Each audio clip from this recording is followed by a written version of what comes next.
Ella era solo la silenciosa enfermera negra del área de trauma, aquella a la que el cirujano jefe descartaba sin pensarlo dos veces. Nadie conocía su pasado, nadie preguntaba, y ella nunca lo ofrecía.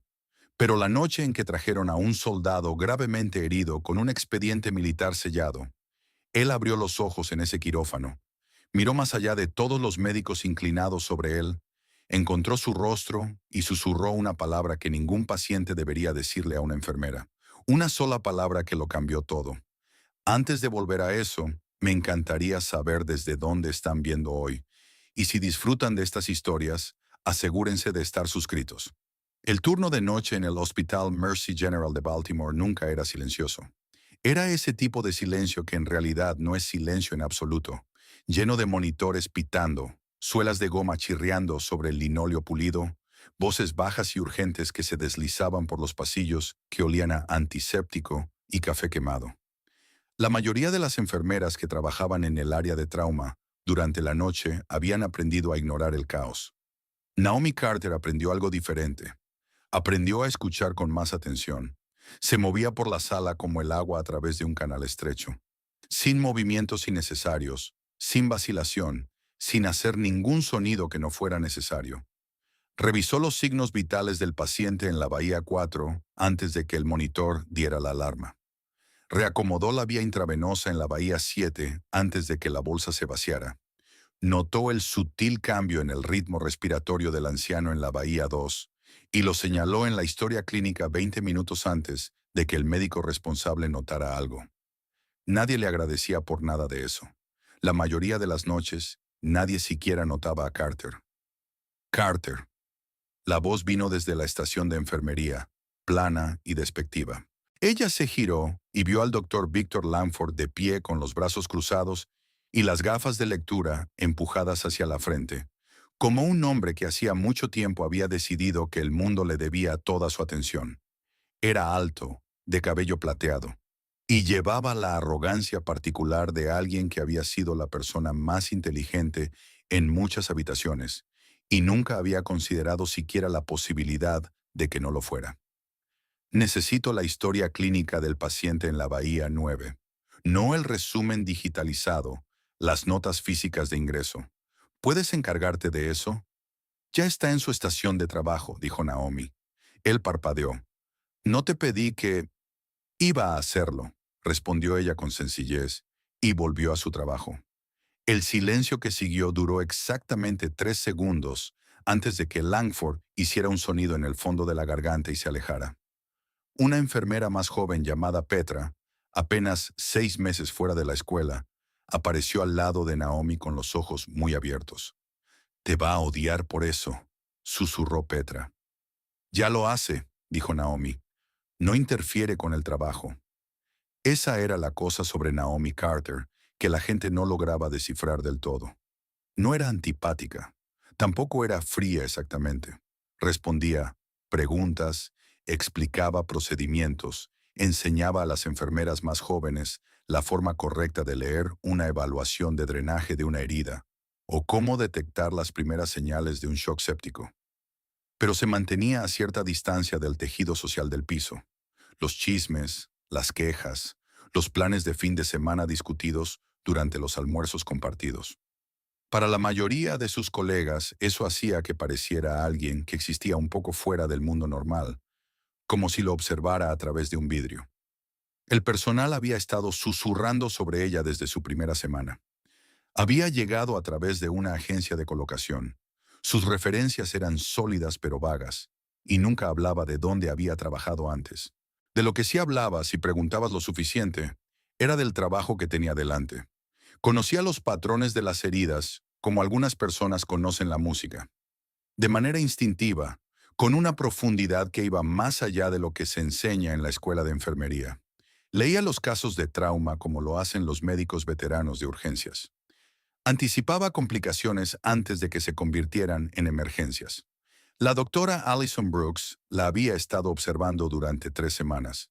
Brooks tenía 34 años, era la cirujana de trauma más joven del turno y había llegado a su puesto prestando mucha atención a cosas que otros simplemente descartaban.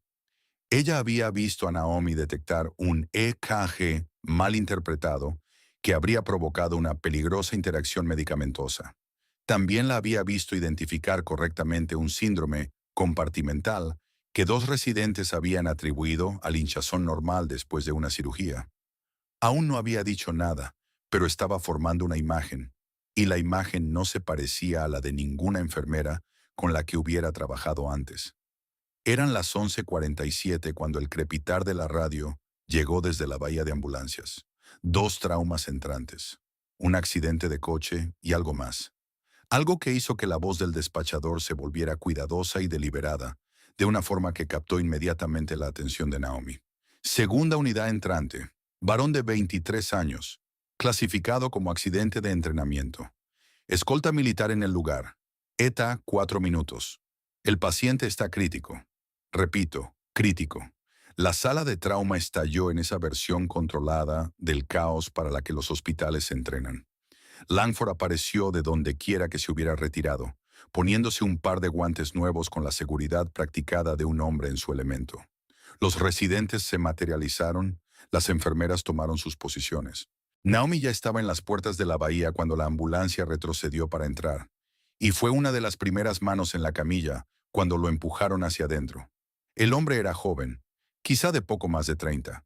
Tenía el pecho y los hombros anchos de esa forma particular que habla de entrenamiento físico disciplinado mantenido durante años, no de vanidad. Su rostro estaba pálido por la pérdida de sangre, la mandíbula firme incluso en la inconsciencia.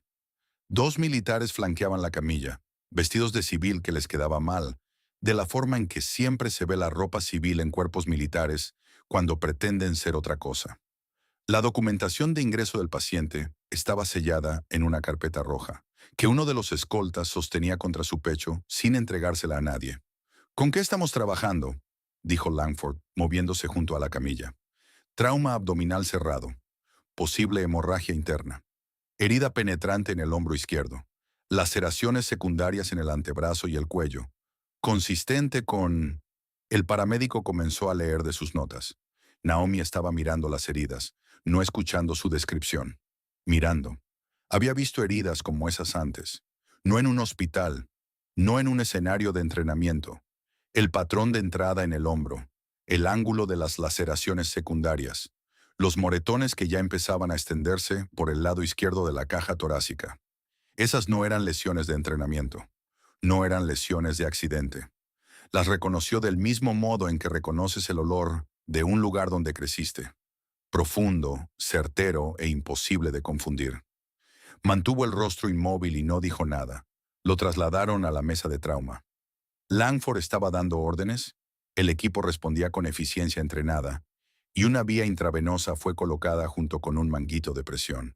Naomi ocupó su posición y trabajó con los demás, sus manos haciendo lo que debían hacer mientras su mente realizaba un cálculo completamente distinto. «La presión está cayendo», anunció uno de los residentes. «Su abdomen está rígido», dijo Naomi, manteniendo la voz nivelada. «La hemorragia no está donde están mirando. Basado en el patrón de los hematomas, probablemente hay un sangrado secundario». La voz de Carter Langford fue cortante. «Usted está aquí para asistir, no para diagnosticar. Manténgase en su lugar. El patrón de sangrado en el lado izquierdo». Dije que se callara. Ni siquiera la miró al decirlo. Ya estaba pidiendo un ultrasonido y hablando por encima de ella como si no hubiera dicho nada. El equipo se movió con él. Esa era la gravedad de un hombre como Langford. Todo orbitaba a su alrededor, lo mereciera o no. Naomi apretó los labios en una línea y siguió trabajando. Pero observaba, contaba, seguía el ritmo al que caía la presión y lo comparaba con los resultados del ultrasonido que estaban llegando, y lo que veía no encajaba. La hemorragia principal que estaban persiguiendo no explicaba el volumen de pérdida. Había algo más, algo que el ángulo de la imagen estaba pasando por alto debido a la posición de la herida de entrada en relación con la mesa. La presión del paciente se desplomó. Ocurrió rápido. El monitor gritaba. Dos residentes hablaban uno encima del otro, y Langford daba órdenes con esa manera suya que era a la vez segura y equivocada. Y en esos 2 segundos de ruido y movimiento fracturados, Naomi dio un paso adelante, Colocó la mano en el cuadrante correcto del abdomen del paciente y dijo con claridad, lo bastante fuerte como para atravesarlo todo. Trayectoria de herida balística subhepática. Necesitan comprimir el cuadrante superior derecho o lo perderán en los próximos 90 segundos. Silencio absoluto. Todas las miradas en la sala se posaron en ella. Langford se volvió lentamente, con ese tipo de lentitud que era su propio lenguaje, y entonces el monitor empezó a gritar más fuerte. Brooks dijo, «Háganlo», y el equipo se movió. Ella tenía razón, exactamente razón, incluso hasta el cuadrante. Langford controló la hemorragia y la presión del paciente se estabilizó, y nadie dijo nada al respecto, salvo por las miradas de reojo que recorrían la sala como una corriente. La mandíbula de Langford era una línea dura. Brooks observaba a Naomi con una expresión que no era exactamente sorpresa, más bien algo parecido a confirmación. Estaban ya en plena estabilización, quizá 40 minutos dentro de la intervención, cuando ocurrió. El paciente había estado inconsciente. Debería haber estado inconsciente. Sus niveles de sedación hacían prácticamente imposible que emergiera, y sin embargo algo lo arrastró hacia arriba desde la oscuridad. Algún instinto entrenado que lo había mantenido con vida el tiempo suficiente para llegar a esa mesa en primer lugar. Sus ojos se abrieron, desenfocados al principio, parpadeando contra las luces quirúrgicas. Su mirada recorrió el techo, pasó por el borrón de rostros sobre él, y entonces encontró a Naomi, de pie a 1 metro de distancia, con los guantes manchados, el rostro inmóvil y los ojos fijos en él, con esa cualidad particular de atención que no se parecía a ninguna otra atención que él hubiera sentido jamás de nadie, salvo de una sola persona en toda su vida. Sus labios se movieron. Todos en la sala se inclinaron ligeramente, de forma involuntaria. «¿Comandante?», susurró, apenas un sonido, pero la sala estaba muy quieta. «¿Eres tú?». La palabra cayó como algo soltado desde una gran altura. Naomi no reaccionó, o más bien reaccionó como la habían entrenado para reaccionar, sin dejar que nada se mostrara por fuera mientras todo lo real atravesaba su interior como una corriente que no podía detener. Lo miró exactamente un segundo y luego volvió la vista a su trabajo. «Está desorientado», dijo. «Respuesta a la sedación. Sucede». «Exacto», dijo Langford, recuperándose rápido, agradecido por la explicación. «Confusión bajo anestesia. Es común. Concentrémonos». Pero Brooks no estaba mirando al paciente. Estaba mirando las manos de Naomi, porque en el momento en que el hombre había dicho esa palabra, «comandante», las manos de Naomi se habían detenido exactamente un segundo completo antes de retomar su trabajo. Brooks había contado un segundo de inmovilidad perfecta en una mujer que nunca dejaba de moverse. El paciente volvió a caer bajo sedación. La cirugía continuó. Lo estabilizaron, cerraron lo que debía cerrarse y lo prepararon para la UCI. La gente entraba y salía del quirófano como siempre, y el ritmo de la planta de trauma volvió a imponerse sobre la extrañeza de la última hora. Para cuando trasladaban al paciente, el personal del quirófano había decidido más o menos lo mismo que Langford. Paciente traumatizado, delirante, una confusión, nada más. Brooks no había decidido nada de eso. Encontró a Naomi después, en el lavabo de lavado quirúrgico, lavándose las manos con esa meticulosa minuciosidad que llevaba a todo lo que hacía. Se colocó a su lado sin decir nada durante un momento. «¿Sabías dónde estaba la hemorragia?», dijo Brooks finalmente. «Hice una observación clínica». «Lo sabías antes de que el ultrasonido mostrara algo. Ibas unos 30 segundos por delante de la imagen». Naomi se secó las manos. «El patrón de contusión era consistente con...». «Sé perfectamente con qué era consistente el patrón de contusión. Soy cirujana de trauma». Brooks mantuvo la voz tranquila, conversacional. «Eso no fue escuela de enfermería, Naomi. Eso fue otra cosa». Naomi la miró. «Está estable. Eso es lo que importa». Dobló la toalla de papel con cuidado, la dejó caer en el contenedor de residuos y regresó a la planta. Brooks se quedó de pie frente al fregadero unos segundos más, pensando en un hombre que había susurrado la palabra «comandante» a una enfermera de trauma en medio de una intervención quirúrgica. No iba a dejarlo pasar. Los rumores empezaron antes de que terminara el turno de noche. Para cuando la primera luz gris de una mañana en Baltimore presionaba contra las altas ventanas del hospital, la historia ya había mutado al menos en 4 versiones. En la versión más popular, el paciente había confundido a Naomi con una enfermera que recordaba de una hospitalización anterior. En otra versión, había estado llamando a alguien llamado Amanda o Cameron, algo que sonaba como comandante para unos oídos tensos en un quirófano ruidoso. Había una tercera versión, que circulaba sobre todo entre los residentes, según la cual Naomi había tratado al hombre antes y no lo había revelado. Ninguna de esas versiones satisfacía a la doctora Allison Brooks. Estaba sentada en la pequeña oficina que compartía con otros 2 médicos adjuntos, con su café enfriándose a su lado, y abrió en la pantalla la limitada información de admisión del paciente. La carpeta roja no había sido entregada. Los escoltas militares se la habían llevado cuando el paciente fue trasladado a la UCI. Lo que sí tenía el sistema del hospital era un formulario de admisión parcial, suficiente para confirmar lo que ya sugería la llamada por radio de los paramédicos. El nombre del paciente, divulgado a través del protocolo oficial de enlace con hospitales militares, era Teniente Jake Thornton, Marina de los Estados Unidos. En el archivo se lo describía como un militar activo altamente condecorado, designación de la unidad, clasificada. En las notas de admisión aparecían las palabras accidente de entrenamiento clasificado, escritas con precisión. Allison llevaba suficiente tiempo trabajando en medicina de trauma como para saber exactamente para qué estaba diseñada esa expresión. Escribió el nombre, Jake Thornton. Se quedó mirándolo un momento. Al final del pasillo, Naomi Carter fingía actualizar historiales. Estaba sentada en la estación de enfermería con sus gafas de lectura puestas, la pantalla frente a ella y las manos haciendo lo correcto. Pero nada de eso importaba, porque lo único que había en su cabeza en ese momento era un nombre. Lo había oído de una de las enfermeras de la UCI que había pasado por la estación 10 minutos antes, medio susurrado con el placer de quien lleva información interesante. ¿Oíste sobre el paciente militar? Es Jake Thornton, Navy SEAL. Están manteniendo su habitación restringida. Y para cuando la frase terminó, Naomi ya había sentido el cambio en algún lugar profundo de su pecho, como cuando la tierra se mueve en un pequeño terremoto. Lo sientes antes de entenderlo. Jake Thornton. Se subió las gafas y miró la pantalla sin ver una sola palabra. Se levantó en silencio. Le dijo a la enfermera jefe que tomaría un descanso de 10 minutos y caminó hasta el final del pasillo, donde una ventana daba al estacionamiento.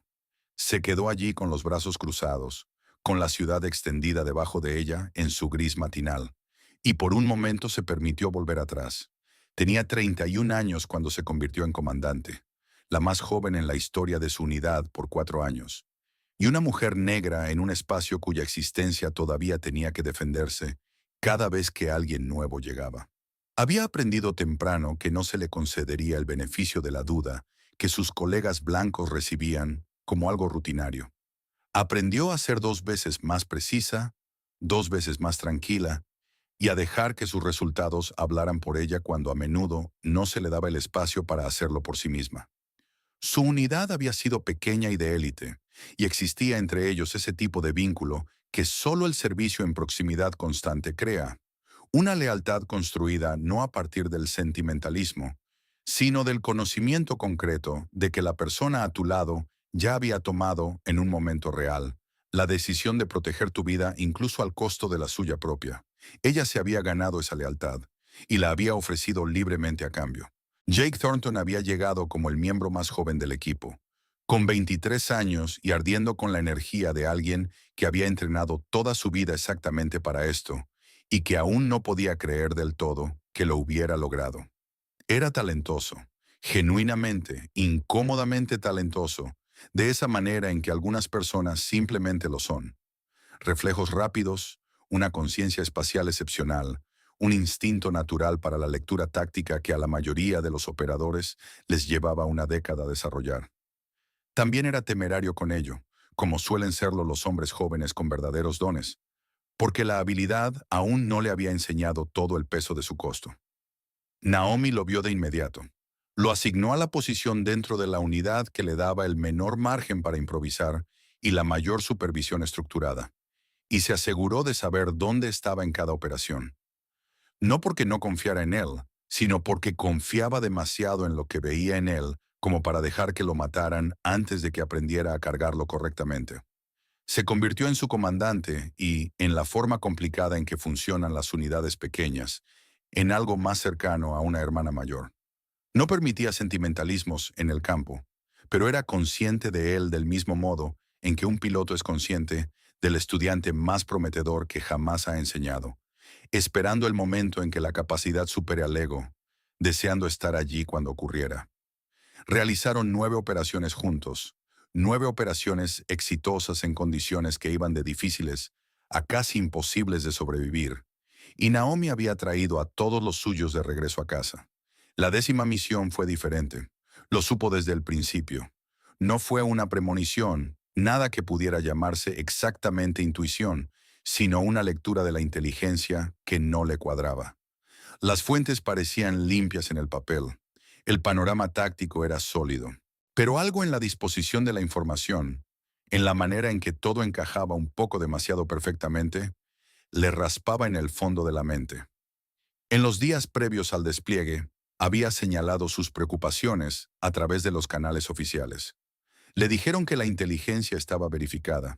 Se desplegaron un martes por la noche. Para el miércoles por la mañana, 4 miembros de su equipo estaban muertos. El lugar había sido comprometido antes de que llegaran. Alguien lo sabía. Alguien se había asegurado de que cuando la unidad de Naomi alcanzara el objetivo, hubiera gente esperándolos. Ella logró sacar a los sobrevivientes, Jake entre ellos, profundamente afectado, con una herida en el hombro cuya cicatriz llevaría el resto de su vida, y los llevó de vuelta a casa. Y entonces empezaron los informes, la investigación y el lenguaje que usan las investigaciones cuando ya han decidido lo que necesitan encontrar. El comandante operativo no evaluó adecuadamente el riesgo de inteligencia. El fracaso de la misión se atribuye a decisiones tomadas a nivel de mando. Ella renunció antes que ver a sus soldados sobrevivientes, arrastrados por una investigación diseñada para producir un veredicto predeterminado. Si alguien tenía que cargar con eso, lo haría ella. Era la comandante. Eso era lo que significaba el rango. Había dejado la Marina un martes, 7 años atrás, y no había hablado de nada de ello desde entonces. Naomi volvió en sí frente a la ventana. El estacionamiento comenzaba a llenarse con la llegada del turno del día. Miró su propio reflejo en el vidrio por un momento.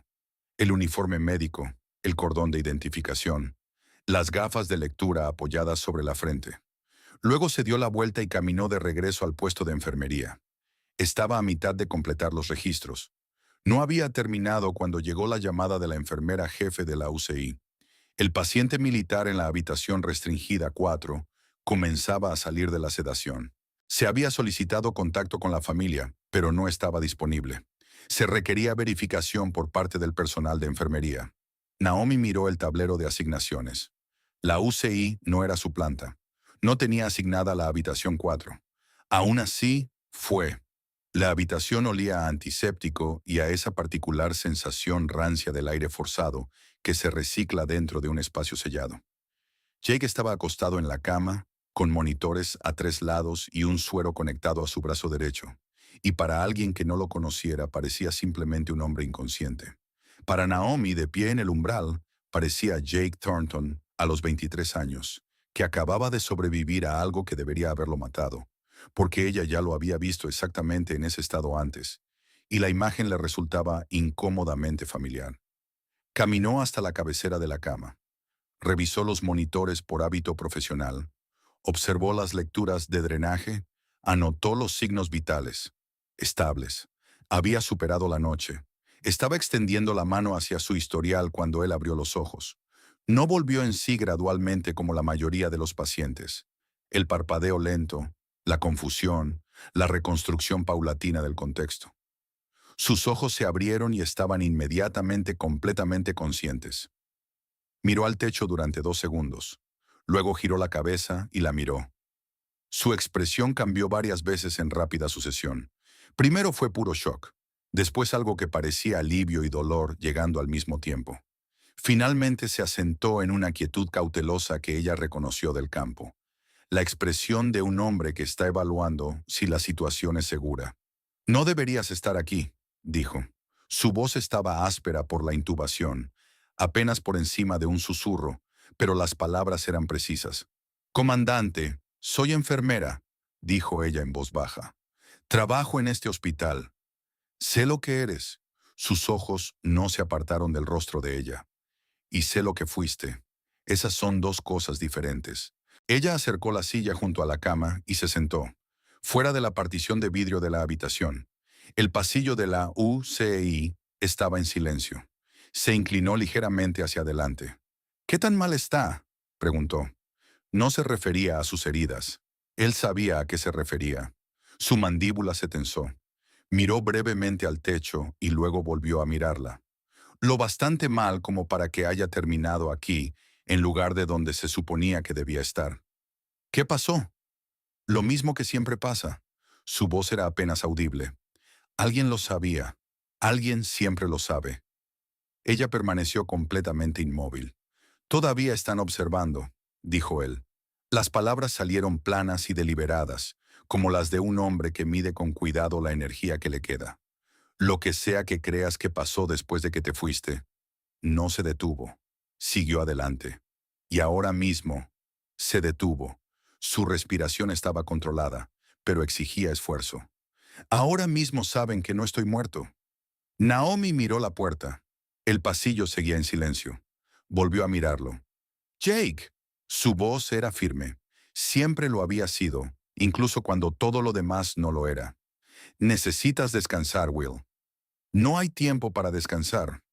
Su mano se movió ligeramente hacia ella, el gesto de un hombre que no podía alcanzarla, pero necesitaba que lo escucharan. Naomi, encontré algo. Estaba cerca. Por eso pasó esto. Parpadeó, luchando contra la sedación que tiraba de él hacia abajo. Tienes que entender que sigue. Sus ojos se cerraron. Ella esperó. Su respiración se regularizó en el ritmo del sueño inconsciente. Se quedó sentada con él otros 30 segundos, observando los monitores, viendo subir y bajar su pecho. Luego se levantó, colocó la silla de nuevo en su sitio y salió de la habitación. En el pasillo se detuvo, apoyando la espalda contra la pared junto a la puerta. Miró hacia el extremo del corredor y sintió que algo se reorganizaba dentro de ella. Una especie de reajuste, como los pistones de una cerradura que han estado esperando mucho tiempo para girar. Todavía están observando. Había pasado 7 años siendo enfermera de trauma en Baltimore. Había sido muy buena en ello. Había encontrado en la precisión del trabajo algo que se parecía a la precisión del mando, pero sin el peso de lo que vino después. Había construido con cuidado y en silencio una vida que no le exigía pensar en la misión que le había costado 4 personas de su equipo. Jake Thornton había sido llevado a través de las puertas de su sala de emergencias la noche anterior, y en el espacio de 12 horas le había dicho 2 cosas. Cada una puerta que ella había pasado años manteniendo cerrada. Lo que había destruido a su equipo años atrás no había terminado. Ella se separó de la pared y caminó de regreso hacia el área de trauma. Sus pasos eran silenciosos y uniformes, y su rostro no mostraba nada. Pero detrás de sus ojos algo antiguo, preciso y disciplinado, había empezado a despertar, parpadeando ante la luz como un soldado al que llaman de vuelta de su licencia. La guerra la había encontrado. Siempre encontraba a quienes eran buenos en ella.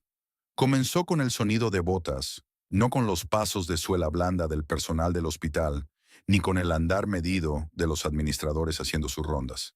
Aquellos eran pasos de tacón duro, deliberados, moviéndose con el tipo de formación en la que caen sin pensar las personas que han pasado años moviéndose de manera coordinada.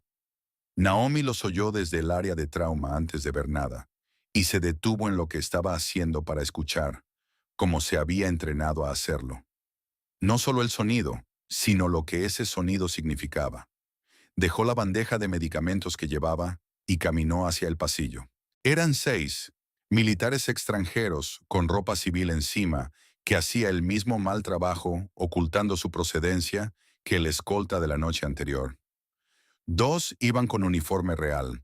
Avanzaban por el corredor principal del hospital, con la autoridad tranquila de personas que no pedían permiso para estar allí, y el personal se apartaba instintivamente, como la gente se aparta de algo grande y seguro de su dirección. Detrás de ellos venía un administrador del hospital, que parecía estar esforzándose mucho por parecer cooperativo, mientras al mismo tiempo estaba aterrorizado. El personal de seguridad los seguía a una distancia respetuosa. A los pocos minutos de su llegada, Naomi pudo ver cómo el efecto se extendía por todo el edificio.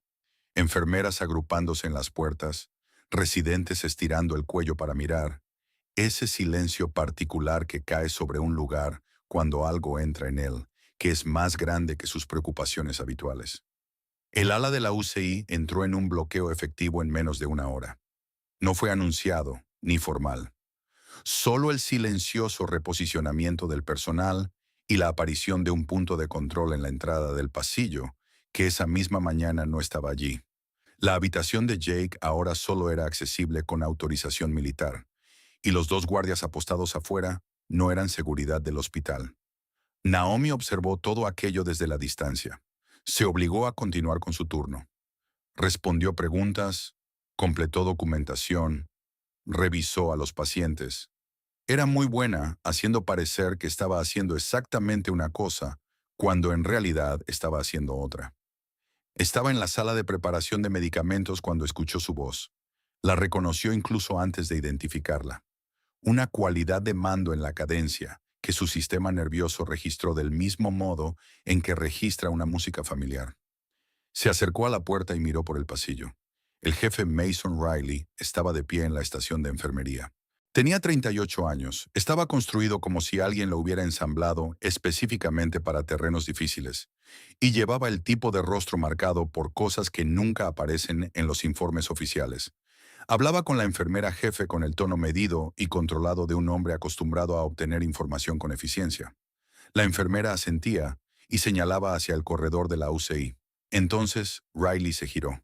Sus ojos recorrieron el pasillo, siguiendo el patrón automático de evaluación de amenazas que todo operador desarrolla y nunca pierde del todo. De izquierda a derecha, de cerca a lejos, priorizando el movimiento. Y la encontraron a ella, Naomi, de pie en la puerta de la sala de medicamentos, a unos 9 metros de distancia. Se quedó completamente inmóvil. Durante un momento simplemente se miraron a través del largo pasillo y el ruido del hospital pareció retirarse a una gran distancia. La expresión de Riley cambió por varias cosas en cuestión de segundos. Sorpresa, y luego algo crudo, sin defensa alguna. Luego apareció en su rostro una sensación de alivio tan profunda que por un momento deshizo las líneas duras de su expresión. Cruzó la distancia entre ellos en 8 pasos. Se detuvo a unos 2 pies frente a ella. Y entonces el jefe Mason Riley, condecorado líder de un equipo SEAL con 11 años de servicio activo en operaciones especiales, se enderezó y llevó la mano a la frente en un saludo limpio y formal. El efecto en el pasillo fue inmediato. 3 enfermeras se detuvieron por completo. Un residente que pasaba por allí se quedó congelado a mitad de paso. El doctor Victor Lamford, que había llegado desde otra parte del piso y ahora estaba cerca de la estación de enfermería revisando expedientes, levantó la vista de los papeles con una expresión de pura desorientación. La expresión de un hombre que entra en una habitación donde alguien ha cambiado los muebles de lugar en la oscuridad. «Comandante Carter», dijo Riley. Su voz era firme, pero ella podía oír lo que había debajo. «No sabía que estaba aquí». «Trabajo aquí», dijo ella. «Baja la mano, Mason». Él bajó el saludo lentamente. No apartó la mirada de ella. «¿Cuánto tiempo?», preguntó. «4 años en este hospital. 3 antes de eso, en una clínica en Washington, D.C. Mantuvo la voz baja, profesional. «Soy enfermera de trauma. Eso es lo que soy ahora». «Usted fue quien estuvo en el helicóptero anoche», dijo él. No era una pregunta. «Formé parte del equipo quirúrgico. Jake está vivo gracias a eso», dijo simplemente, sin adornos. Naomi miró por el pasillo. Langford todavía los observaba. También las enfermeras. Y cualquiera que tuviera línea de vista hacia ese tramo del corredor. «Este no es el lugar», dijo en voz baja. «No», aceptó Riley. «Pero necesito que sepa algo antes de que hablemos de esto. en cualquier otro lugar. Sostuvo su mirada. Sea cual sea el papel que crea tener ahora mismo, usted es la razón por la que la mitad de las personas con las que he servido regresaron a casa. Y no hay un solo hombre en mi equipo actual que no lo sepa. Ella lo miró un momento. Luego dijo, camine conmigo. Langford los detuvo antes de que dieran 3 pasos. Se había separado de la estación de enfermería y se dirigía hacia ellos con la energía de un hombre que ha decidido que algo debe aclararse. Lo siento, dijo mirando a Riley. No sé quién le autorizó a estar en esta sección del hospital, pero necesito entender qué está pasando con el paciente en la UCI. Área restringida 4. Es mi paciente. Y fue su paciente, dijo Riley con amabilidad. Ahora está bajo jurisdicción médica militar. Agradecemos el trabajo que su equipo hizo anoche. Hizo una pausa. Particularmente la enfermera Carter. Sin su intervención, el teniente Thornton no habría sobrevivido a la estabilización quirúrgica. La expresión de Langford pasó por un recorrido complicado. Miró a Naomi, luego a Riley, luego al saludo que acababa de presenciar, pero que no lograba reconciliar con la mujer que tenía delante vestida con uniforme hospitalario. Ella es enfermera, dijo. Las palabras salieron menos seguras de lo que pretendía. Sí, dijo Riley. Lo es. Luego añadió. También es la razón por la que la mitad de mi equipo está viva para caminar hoy por su hospital. Dejó que esas palabras permanecieran en el aire exactamente 2 segundos. Si tiene preocupaciones médicas sobre la atención futura del teniente Thornton, mi oficial médico será el punto de contacto. Gracias, doctor. Se apartó de Langford con la eficiencia de un hombre que cierra una puerta. Langford se quedó allí. Por primera vez en todos los años que Naomi había trabajado en Mercy General, vio al doctor Victor Langford sin absolutamente nada que decir. Ella y Riley encontraron una sala de consulta familiar al final del ala este. Pequeña, privada, con una ventana que daba a un patio que nadie usaba en febrero. Ella cerró la puerta. Se quedaron de pie en lados opuestos de la pequeña mesa, y durante un momento ninguno habló, lo cual en sí mismo era una especie de conversación.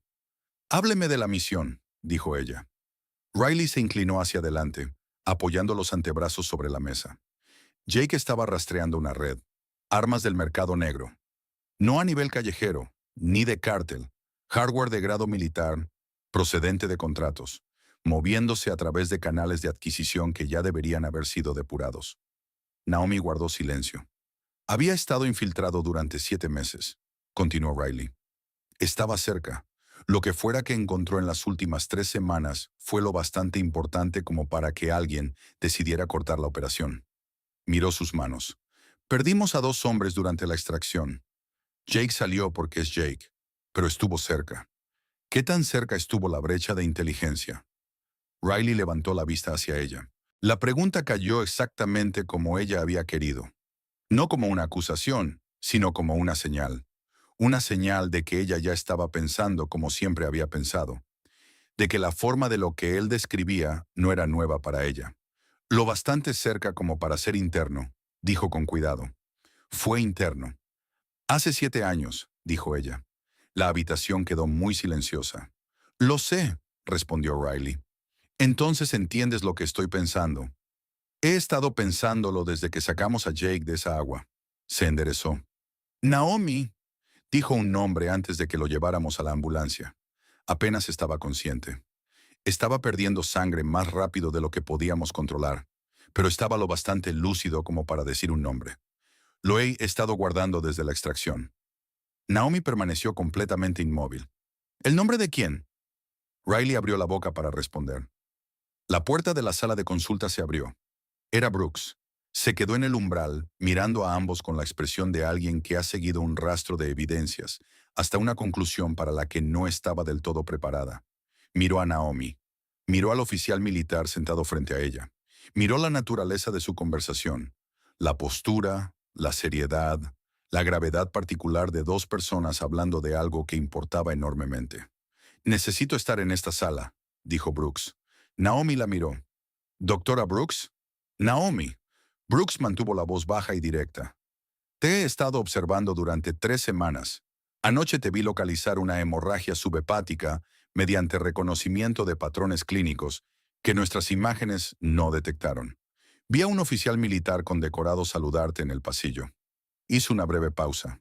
Y acabo de revisar el expediente parcial del teniente Thornton, que tiene 3 niveles de clasificación en un documento que un hospital de trauma jamás debería haber recibido. Entró en la sala y cerró la puerta detrás de ella. Lo que sea que esté ocurriendo en este edificio no ha terminado. Y necesitan a alguien aquí que pueda ayudarlos y que tenga acceso hospitalario. Ustedes no lo tienen. Riley miró a Naomi. La mirada decía, tu decisión. Naomi estudió a Brooks por un momento y luego dijo, siéntate. Le dio a Brooks lo mínimo necesario, la conexión de Jake con su pasado, la naturaleza clasificada de su misión, la posibilidad de que el ataque hubiera sido una operación interna deliberada. No dijo nada sobre el nombre que Riley estaba a punto de revelar. Eso podía esperar hasta que entendiera hasta dónde llegaba la infiltración interna. Brooks escuchó sin interrumpir. Cuando Naomi terminó, Brooks se recostó en la silla y dijo, alguien accedió a su expediente médico esta mañana. Tanto Naomi como Riley la miraron. Revisé los registros del sistema hace 20 minutos, dijo Brooks. El archivo de Jake Thornton fue abierto a las 6:43 de la mañana. La credencial de acceso pertenece a un técnico de radiología llamado Paul Wheeler. Wheeler fichó su entrada a las 7:15 esta mañana. Hizo una pausa. No estaba en el edificio a las 6:43. El silencio en la sala tenía ahora otra textura. Alguien usó sus credenciales, dijo Naomi. Sí, ¿y el expediente? Se accedió a una parte de sus notas de ingreso y se descargaron. La ubicación de descarga se rastrea a un terminal en el pasillo de suministros del sótano. Brooks la miró fijamente. Nadie tiene motivos para estar en ese pasillo a las 6 de la mañana. Es almacenamiento de suministros médicos. Naomi ya estaba de pie. El pasillo de suministros del sótano era un corredor largo, iluminado con fluorescentes, que recorría toda la extensión del edificio original del hospital. A ambos lados se alineaban estanterías, carros con ruedas y todo el trasfondo industrial propio de una instalación médica en funcionamiento. Olía a goma, a cartón y a solución de limpieza.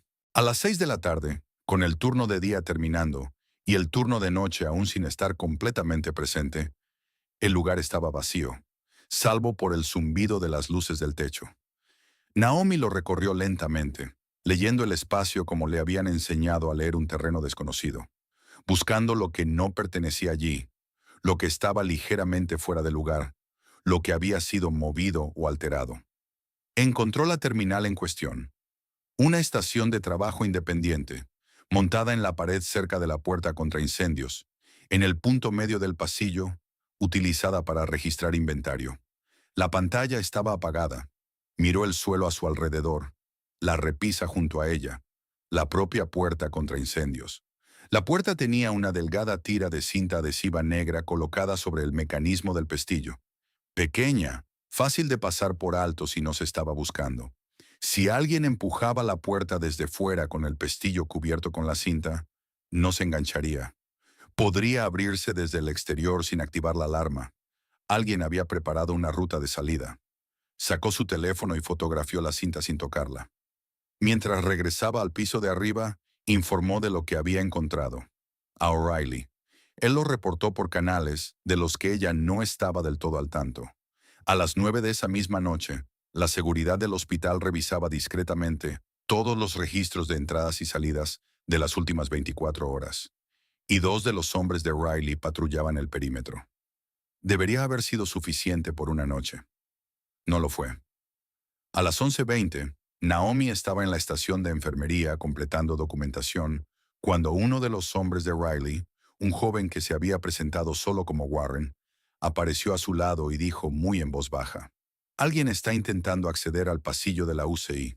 No es militar, tampoco personal del hospital. Lleva una bata de laboratorio y una credencial falsa, pero el número de la credencial no coincide con nadie en el sistema. Están en el control ahora». Naomi ya estaba de pie antes de que terminara la frase. Avanzó por el pasillo a un ritmo rápido sin parecer rápido. El paso de una enfermera que responde a algo rutinario, algo nada extraordinario en un hospital a cualquier hora. Doblando la esquina del pasillo de la UCI, alcanzó a ver a una figura con bata blanca en el control de acceso, hablando con el guardia. extendiendo una credencial con la naturalidad de alguien que ya había hecho ese tipo de cosas antes. Estatura media, cabello oscuro, postura tranquila. El guardia estaba comprobando el número de la credencial en su lista. Naomi pudo ver por la expresión del guardia que algo no coincidía. Caminó hacia ellos con decisión. La figura de la bata percibió el movimiento y giró ligeramente. Y en la fracción de segundo antes de que la persona controlara su expresión, Naomi vio el cálculo detrás de sus ojos. Los vio evaluarla a ella, evaluar al guardia, evaluar la distancia hasta la salida lejana del pasillo. Doctor Mitchell, dijo Naomi con claridad, usando un nombre que no significaba nada. Un señuelo. El doctor Langford lo está buscando. Necesita los análisis de la noche para el paciente de la habitación 6. La figura la miró. Un segundo de vacilación, y entonces se movió. No hacia Langford, no hacia la habitación 6, sino hacia la salida lejana del pasillo. Rápido y decidido, el sprint controlado de alguien entrenado exactamente para ese tipo de retirada. «Alto», dijo Naomi. La palabra salió con una voz que no había usado en 7 años. La voz que en otro tiempo había movido unidades de 30 personas a través de terreno hostil con apenas un susurro. La figura no se detuvo. Pero Warren apareció en el extremo opuesto del pasillo, y 2 de los hombres de Riley surgieron desde el otro lado del corredor. La figura se detuvo bruscamente, atrapada entre la persecución y el obstáculo, sin ningún lugar útil a donde ir. En la conmoción que siguió, breve, controlada, pero lo bastante ruidosa como para que 3 enfermeras y un residente desconcertado corrieran hacia allí, la figura logró girar, abrirse paso por un hueco y empujar la puerta de la escalera de emergencia. Cuando por fin alguien logró entrar detrás de ellos, la escalera estaba vacía. Una persona había desaparecido, pero no sin dejar algo atrás. Un teléfono móvil que se le había caído en el forcejeo, deslizándose bajo el zócalo cerca de la puerta de la escalera. Warren lo guardó en una bolsa sin tocar la pantalla. Naomi se quedó un momento en la escalera vacía, con la mano apoyada en el marco de la puerta, escuchando el edificio a su alrededor, pensando en lo que acababa de intentarse. Alguien había ido a la habitación de Jake esa noche, no para llevárselo ni para trasladarlo. Si hubieran querido moverlo, habrían llegado con documentos y con fuerza. Esto era una sola persona con una credencial falsa y un comunicador preparado. Una sola persona había entrado para asegurarse de que un hombre herido no saliera vivo de esa habitación. Empujó la puerta y regresó al pasillo de la UCI. Miró el puesto de guardia frente a la habitación de Jake y pensó en los pasillos del hospital, en las credenciales falsas y en cuántas personas más podrían estar ahora mismo en ese edificio que no eran lo que parecían. El hospital estaba comprometido, de eso estaba segura. Naomi no durmió esa noche. Se quedó en el hospital durante su turno y después siguió allí, sentada en la sala de consulta para familiares, con una taza de café que no bebió y un bloque amarillo que fue llenando lentamente con notas, en la letra precisa y comprimida que había usado años atrás para la documentación de misiones. Anotó todo lo que sabía, todo lo que sospechaba. La forma que tomaba en la página era peor de lo que se había permitido sentir mientras lo atravesaba en movimiento. A las 4 de la mañana tenía 3 columnas. Lo que sabía, lo que podía demostrar y lo que aún faltaba. La tercera columna era la más larga. Riley llegó a las 5:31, con el aspecto de un hombre que tampoco había dormido, pero que estaba acostumbrado a funcionar en ese estado. Llevaba una carpeta bajo el brazo. Se sentó frente a ella sin ceremonia. «Imágenes de seguridad del pasillo del sótano», dijo. «De anoche y de esta mañana». «Desaparecidas», respondió ella. «No borradas, sobrescritas». Abrió la carpeta. Quien lo hizo utilizó el propio protocolo de mantenimiento del hospital para los ciclos programados de grabación. Parece una función del sistema. Si no sabes exactamente qué estás buscando, no lo marcas. Esto no fue algo oportunista. Naomi dijo. Tenían a alguien dentro del sistema antes de que Jake llegara. Estaban listos para él. Lo que significa que sabían que vendría aquí antes que él mismo, añadió Riley. Ella lo miró. Lo que significa que sabían de la misión antes de que terminara. La palabra traición quedó entre ellos sin que ninguno la pronunciara. Brooks apareció a las 7:15, Antes de lo que exigía su turno, con su propio café en la mano y con el aspecto de alguien que había tomado una decisión y ahora estaba comprometida con ella. Cerró la puerta detrás de sí, se sentó y dijo, necesito saber en qué estoy realmente involucrada. Todo. Naomi la estudió durante un momento. ¿Por qué? Porque anoche alguien intentó acceder a la habitación de un paciente gravemente herido con una credencial hospitalaria falsificada, y las imágenes de seguridad que deberían mostrar quién fue han sido borradas. Brooks mantuvo la voz serena. He sido cirujana de trauma durante 6 años. Sé cómo se ve un turno complicado pero normal. Y sé cómo se ve esto. Son cosas diferentes. Miró a Naomi directamente. Necesitan a alguien que conozca este hospital. Me necesitan a mí. Naomi miró a Riley. Él le dio una leve inclinación de cabeza que significaba tu decisión, igual que antes. Entonces Naomi se lo contó todo. No solo las partes que había compartido el día anterior. Todo. La misión de Jake, la red de armas, la brecha interna que había permitido la infiltración de la noche anterior, el patrón que estaba viendo y que conectaba con la misión que había destruido su unidad 7 años atrás. Mantuvo la voz plana, informativa. Era una comandante informando a un recurso que necesitaba plena conciencia situacional para ser útil. Brooks escuchó sin la expresión de alguien sorprendido. Escuchó como alguien que está encajando piezas dentro de una imagen. Ella ya había ensamblado parcialmente armamento del mercado negro a través de los canales de adquisición militar, dijo Brooks cuando Naomi terminó. Eso no es una operación pequeña, son años, es infraestructura. Ha estado funcionando al menos 8 años, dijo Naomi. Probablemente más. La misión que me costó 4 soldados fue la primera vez que alguien estuvo lo bastante cerca como para amenazarla. Nos detuvieron antes de que pudiéramos sacar algo útil. ¿Y la misión de Jake? Él llegó más cerca, lo suficiente como para que decidieran que la misión tenía que terminar. Hizo una pausa, lo suficiente como para que obtuviera un nombre. Brooks la miró. ¿El nombre de quién? Naomi miró a Riley. Él había estado esperando ese momento.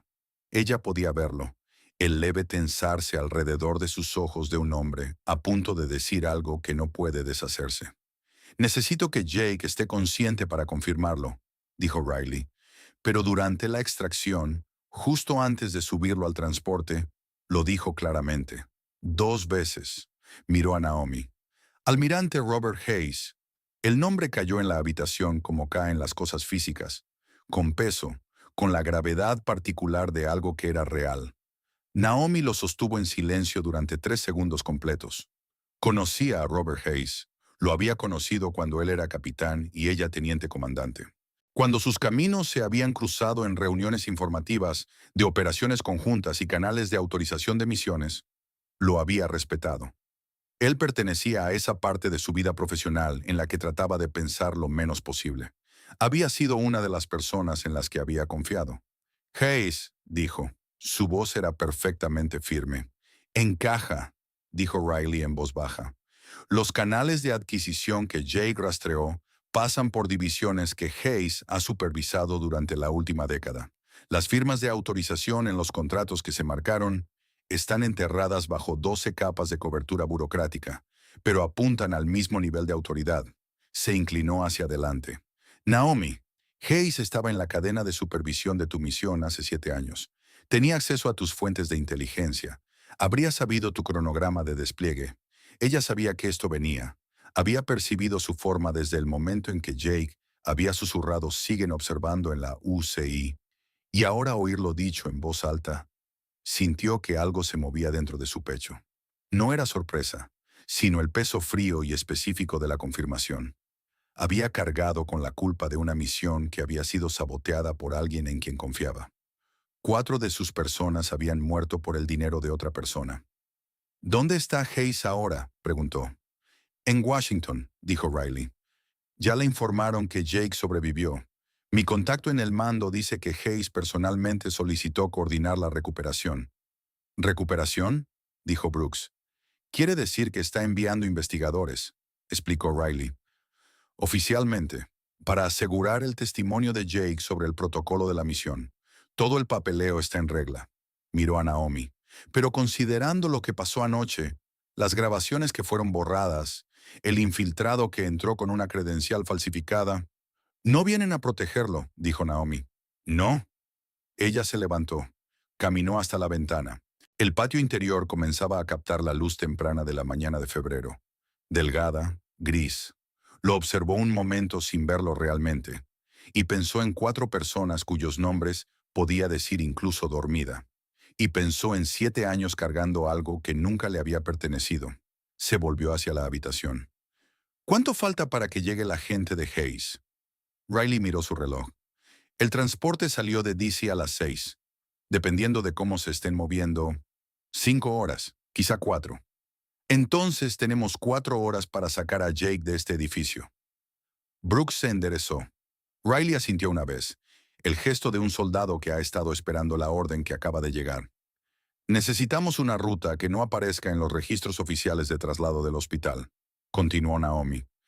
Necesitamos transporte que no coincida con ningún vehículo registrado al enlace militar. Y necesitamos que Jake esté lo suficientemente estable para moverlo sin que el movimiento lo mate. Miró a Brooks. ¿Puedes manejar su condición médica durante un traslado no estándar? Sí, dijo Brooks sin dudar. Bien. Naomi miró a Riley. ¿Cuántas personas tienes en las que confíes completamente? 4, dijo él. Aquí, ahora, ya en el edificio. Entonces, esto es lo que vamos a hacer. Atrajo hacia sí la libreta legal y empezó a escribir. Su letra era la misma de siempre, precisa, compacta, cada palabra en su lugar.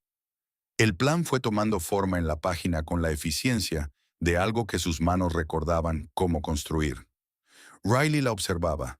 Su expresión no era fácil de describir. Estaba en algún punto entre el alivio y el reconocimiento, como si viera algo que había estado ausente durante mucho tiempo finalmente regresar por la puerta. Jake recuperó la conciencia a las 8:47 de la mañana. Naomi estaba en la habitación cuando ocurrió, después de haber obtenido autorización médica del guardia de la puerta mediante un proceso de papeleo que Riley había organizado discretamente. Estaba de pie junto a la cama cuando Jake abrió los ojos. Esta vez su regreso a la conciencia fue más lento. No fue el despertar brusco de la noche anterior, sino la emergencia cuidadosa de un hombre que había aprendido a racionar sus fuerzas. Miró al techo, luego a ella. «¿Sigues aquí?», dijo. «Sigo aquí». Sus ojos recorrieron la habitación, procesando y evaluando. «Riley está afuera. Entrará en breve». Jake giró la cabeza lentamente hacia la ventana. La luz era el mismo gris delgado de febrero. Permaneció en silencio un momento, y ella pudo verlo recomponerse, ordenando las piezas de la situación como lo hacen las personas entrenadas, sin permitirse el lujo de la desorientación. «Vinieron por mí anoche», dijo. No era una pregunta. «Una persona, credenciales falsas, llegó hasta el punto de control de la UCI antes de que lo interceptáramos. Escapó. Escapó». Dejó el teléfono. Jake cerró los ojos brevemente. «Hayes no deja cabos sueltos. Si uno logró escapar, vendrán más». «Lo sabemos», dijo ella. «Jake, Riley me dijo el nombre que le diste durante la extracción». Él la miró. Sus ojos estaban firmes, los ojos de un hombre que ya había hecho las paces con lo que llevaba encima. «Entonces sabes por qué nada de esto se detendrá hasta que él termine». «Sí, él ordenó el sabotaje hace 7 años», dijo Jake. Su voz era baja, pero absolutamente firme. «Naomi, encontré la documentación, la cadena de autorizaciones, los pagos a los activos, el redireccionamiento de inteligencia que permitió a la fuerza opuesta conocer la ubicación de tu equipo. Todo está en la unidad». Se detuvo. Su mandíbula se tensó. «La unidad que desapareció durante la extracción». Ella guardó silencio. «Mi hombre de punta, Harris, la tomó cuando empezó la emboscada. Sabía lo que era. Sabía que si Hayes descubría que la teníamos, todos estaríamos muertos, sin importar si lográbamos salir o no». La voz de Jake estaba cuidadosamente controlada, pero ella podía sentir el peso detrás de ella. «Harris no salió con vida, pero era inteligente y rápido, y no creo que tuviera la unidad encima cuando cayó. ¿Crees que la escondió? Creo que la escondió, y creo que, si todavía existe, si alguien la encontró y la dejó porque no sabía lo que era, está en el lugar de la extracción. El complejo. Naomi pensó en eso. En una unidad llena de pruebas descansando en una instalación costera abandonada. En la gente de Hayes ya en camino. En la ventana cada vez más estrecha entre ahora y el momento en que la habitación de Jake sería visitada por personas con autorización federal oficial y una orden no oficial. Se inclinó ligeramente hacia adelante. Te moveremos en 3 horas, antes de que llegue la gente de Hayes. ¿Puedes contarme todo lo que recuerdes del complejo? Jake la miró. Esta enfermera que había sido su comandante. Esta mujer que había asumido la culpa de algo que no hizo y que había seguido viviendo con ello en silencio durante 7 años. En su expresión había algo que ella reconoció. Culpa, gratitud y una vieja y obstinada lealtad. Puedo contarte todo, dijo. Ella sacó el bloc legal. Él comenzó a hablar. Fuera de la ventana, la mañana avanzaba. En algún lugar al sur de la ciudad, un convoy ya estaba en la carretera. En un terminal del hospital en el sótano, técnicos forenses examinaban un teléfono celular que no tenía huellas dactilares y una lista de contactos compuesta por números sin nombres asociados. Naomi anotó cada palabra que decía Jake, y su mente ya iba 3 pasos por delante, trazando la ruta, evaluando las variables, calculando qué necesitarían, qué tendrían que improvisar y cuál era el margen de error. El margen era mínimo, siempre lo era. Su antigua voz de comandante había regresado, clara y completa, y ya la estaba utilizando dentro de su propia cabeza, que era el único lugar donde realmente había vivido. Iba a sacar a Jake Thornton de ese edificio. Luego iba a recuperar ese disco, y después 7 años de silencio iban a terminar. El plan tenía 3 capas, y cada una dependía de que la anterior se mantuviera firme. Naomi se lo explicó a Riley y a Brooks en la sala de consulta familiar, con la puerta cerrada con llave y un bloc legal entre ellos. Su voz era baja y metódica, y no utilizaba ninguna palabra que no fuera necesaria. Así era como siempre había dado sus informes operativos, no representando confianza, sino llevándola de forma natural, como una viga estructural soporta peso sin anunciarlo. La primera capa era el papeleo. Brooks generaría una orden interna rutinaria de traslado para un paciente registrado bajo un nombre provisional, trasladándolo de la UCI a una planta de menor gravedad, para lo que la documentación describiría como monitorización de transición. Algo sin importancia. El tipo de orden que circula por el sistema de un hospital una docena de veces al día, sin que nadie la mire 2 veces. El nombre provisional sería procesado por el sistema como un paciente real, porque Brooks tenía el nivel de acceso necesario para crearlo, y para cuando alguien lo comparara con la base de datos de admisiones, ellos ya se habrían ido. La segunda capa era el personal. Los 4 hombres de Riley no irían con uniforme. Se moverían por el hospital vestidos como camilleros y personal de transporte, y acompañarían la camilla por el corredor de servicio del ala este. No por el pasillo principal. No por la ruta que pasaba por el punto de control donde los hombres adelantados de Hay podrían ya tener vigilancia. El corredor de servicio conducía al muelle de carga de ambulancias en el lado sur del edificio, lejos de la entrada principal, donde se acercarían los vehículos oficiales. La tercera capa era el vehículo. No una ambulancia. Las ambulancias están registradas, rastreadas y despachadas a través de un sistema que genera registros. Riley había organizado una furgoneta de carga blanca, equipada con equipo médico básico y registrada a nombre de una empresa privada de transporte que existía en la base de datos del Estado, pero no tenía presencia operativa real. El tipo de fachada que puede montarse rápidamente por personas que saben cómo montar cosas así.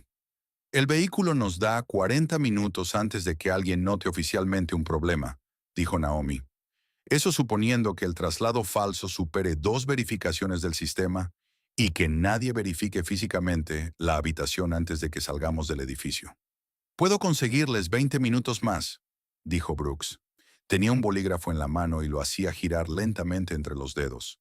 El gesto de alguien que piensa rápido y mantiene las manos ocupadas.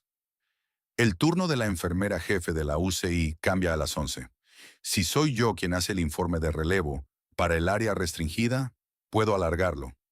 Nadie cuestiona a una cirujana adjunta que quiere ser minuciosa. Riley miró a Naomi. Eso nos pone en el muelle a las 11:40 como máximo, lo que nos da una ventana de 90 minutos antes de que llegue el transporte de Hay. Naomi miró el blog legal. Es viable. Luego levantó la vista. ¿Y el estado de Jake? ¿Desde el punto de vista médico?, preguntó Brooks. Médicamente, perdió un volumen significativo de sangre hace 2 noches. Han pasado 2 días desde una cirugía mayor, y estamos hablando de moverlo por un corredor de servicio en un vehículo no clínico. Yo manejaré su condición durante el traslado, dijo Naomi. Necesito un monitor portátil, 2 unidades de concentrado de glóbulos rojos y una nevera, un kit de reanimación y un soporte de 4 postes que se pueda plegar. Miró directamente a Brooks. ¿Puedes llevar todo eso al corredor de servicio sin generar una alerta de requisición? Puedo sacarlo del gabinete de suministros de trauma con mi código de acceso, dijo Brooks. Hizo una pausa. Eventualmente aparecerá en los registros. Eventualmente está bien, dijo Naomi. Eventualmente lo está. Después de eso repasaron el plan 2 veces más, en voz alta, sometiendo cada capa a presión, buscando el punto donde podría romperse. Se sostenía. No perfectamente. Nada tan improvisado era nunca perfecto, pero se sostenía lo suficiente. Naomi había dirigido operaciones en condiciones peores, con menos preparación, y esas habían regresado a casa. Las que no habían regresado habían fallado por razones que no tenían nada que ver con el plan. No se permitió pensar en eso. A las 10:58, Naomi entró en la habitación de Jake con la expresión de una enfermera realizando una revisión rutinaria y el estado interior de un comandante al borde de la ejecución de una operación. Jake estaba despierto. Había estado despierto, sospechaba ella, desde hacía un rato. Tenía esa cualidad de quietud alerta que desarrollan las personas que han aprendido que parecer dormido es una estrategia de supervivencia. Cuando ella entró, abrió completamente los ojos y la miró. Ella le dio un pequeño asentimiento deliberado. La mandíbula de Jake se tensó. Había entendido. Esto va a doler, dijo Naomi en voz baja, comenzando a preparar sus líneas para el traslado. Necesito que no hagas ruido por eso. He tenido cosas peores, dijo él. Lo sé, estuve presente en algunas. Trabajó rápido y con cuidado, las manos moviéndose a través de la preparación, con la eficiencia de alguien que había hecho aquello en circunstancias mucho más difíciles. En el campo, en la oscuridad, con fuego enemigo entrante, a distancias que todavía a veces escuchaba en sueños. Cuando nos movamos, mantén la respiración estable y dime inmediatamente si sientes un cambio de presión en el lado izquierdo. No esperes. No decidas que está bien. Dímelo. Entendido. La gente de Riley va a aparecer personal del hospital. No reacciones a sus caras, aseguró la última línea. El pasillo que vamos a usar va a estar frío. El muelle estará aún más frío. Necesito que permanezcas consciente durante todo el proceso. Me mantendré consciente. Ella lo miró. Lo sé. A las 11:03, Brooks comenzó un informe de traspaso extendido en la estación de enfermería de guardia. Su voz era medida, detallada y completamente creíble, porque todo lo que decía era médicamente correcto. Simplemente había elegido las explicaciones más largas y minuciosas posibles. La enfermera jefe nocturna tomó notas y no hizo preguntas, porque la doctora Brooks era la médica responsable, y a los médicos responsables no se les cuestiona por ser demasiado minuciosos. A las 11:11, las 4 personas de Riley se movieron por el corredor de servicio del ala este en parejas, separadas por 2 minutos. Caminaban al ritmo de gente que pertenecía allí, llevando el equipo portátil que Brooks había sacado del gabinete de suministros de trauma. Nadie los detuvo. Nadie los miró 2 veces. Un hospital a las 11 de la noche es un lugar de atención reducida y fatiga elevada, y las personas vestidas para un papel que encaja en ese entorno casi nunca son cuestionadas. A las 11:19, la camilla se puso en movimiento. Naomi y Riley caminaban a cada lado. El corredor era largo y bajo, iluminado con luces frías, y olía al lado industrial del edificio. Químicos de limpieza, concreto viejo, el leve tono metálico del aire reciclado. Sus pasos eran silenciosos.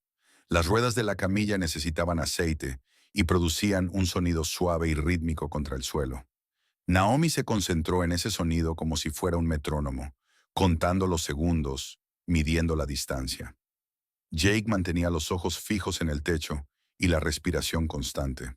Su color no era bueno, pero sus signos vitales en el monitor portátil, sujeto al riel de la camilla, se mantenían dentro del rango que ella necesitaba.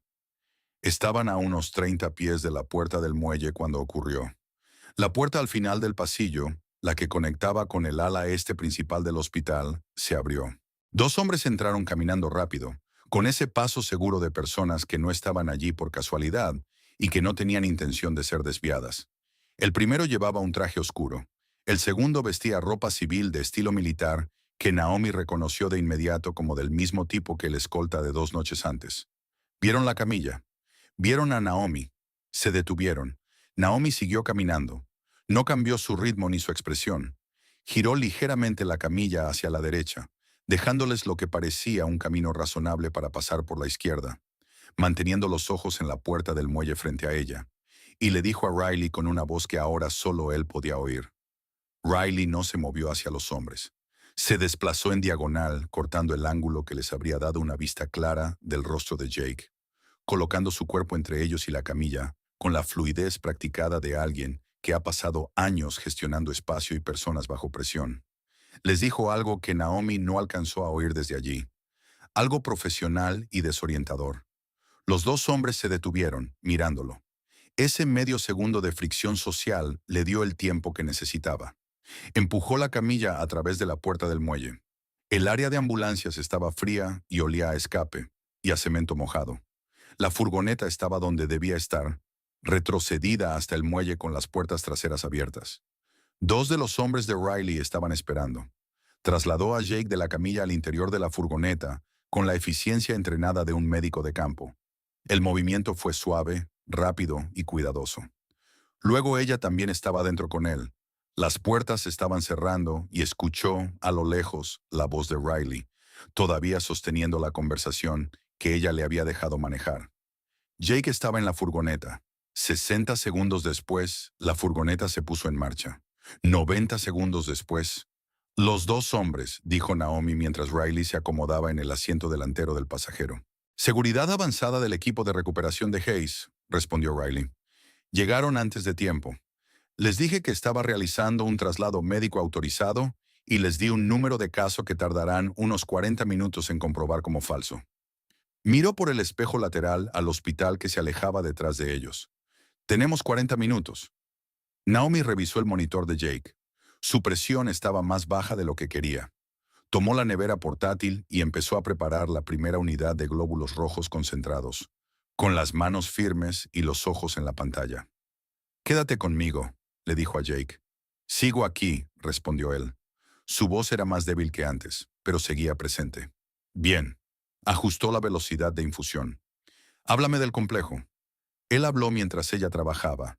El complejo era una instalación costera de entrenamiento desmantelada, a 2 horas al sur de la ciudad. Había sido utilizada por unidades de operaciones especiales para entrenamiento acuático y de brecha a finales de los años 90 y principios de los 2000, y después entregada a una agencia federal que finalmente la había abandonado.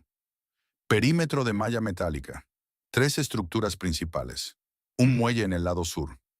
Durante la emboscada, Harris se había refugiado en el edificio principal de entrenamiento, la primera estructura grande dentro de la puerta principal. «Hay un vestuario de equipo junto a la nave principal», dijo Jake. «Pared oeste». Harris siempre elegía el mismo lugar para el dinero de campo. Tercer casillero desde la izquierda. Panel trasero. Naomi lo memorizó. No lo escribió. La furgoneta avanzó por la ciudad y luego salió de ella, mientras las luces se volvían cada vez más escasas a medida que la autopista los llevaba hacia el sur. Naomi trabajaba, vigilaba el monitor y dejaba que la parte de su mente que no estaba gestionando la condición médica de Jake pensara en lo que vendría después. La casa segura, el trayecto, la cadena de pruebas que conectaba todo. Hayes. Había confiado en él. Siguió trabajando. El centro militar de rehabilitación estaba al final de un camino de grava, detrás de un grupo de árboles desnudos de invierno, y se veía exactamente como lo que era. Una instalación que una vez había sido importante, y que ahora había quedado abandonada a la paciencia del clima y del tiempo. El edificio principal era una estructura larga de 2 pisos de hormigón utilitario. Sus ventanas estaban intactas, pero cubiertas de suciedad. La entrada estaba asegurada con un candado que Naomi abrió al primer intento, usando un código en el que no había pensado en 7 años y que no había olvidado ni un solo día. El código era la fecha de la última misión exitosa que ella misma había elegido. Dentro, el edificio estaba frío y oscuro y olía a abandono.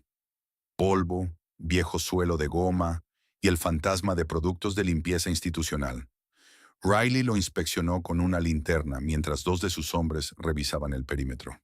Naomi trasladó a Jake a la sala de recuperación médica de la planta baja, que aún tenía su camilla ajustable, los soportes para equipo y la conexión de oxígeno montada en la pared, que verificó que estaba seca, pero estructuralmente intacta. Instaló lo que tenía e hizo que funcionara. Siempre lo hacía.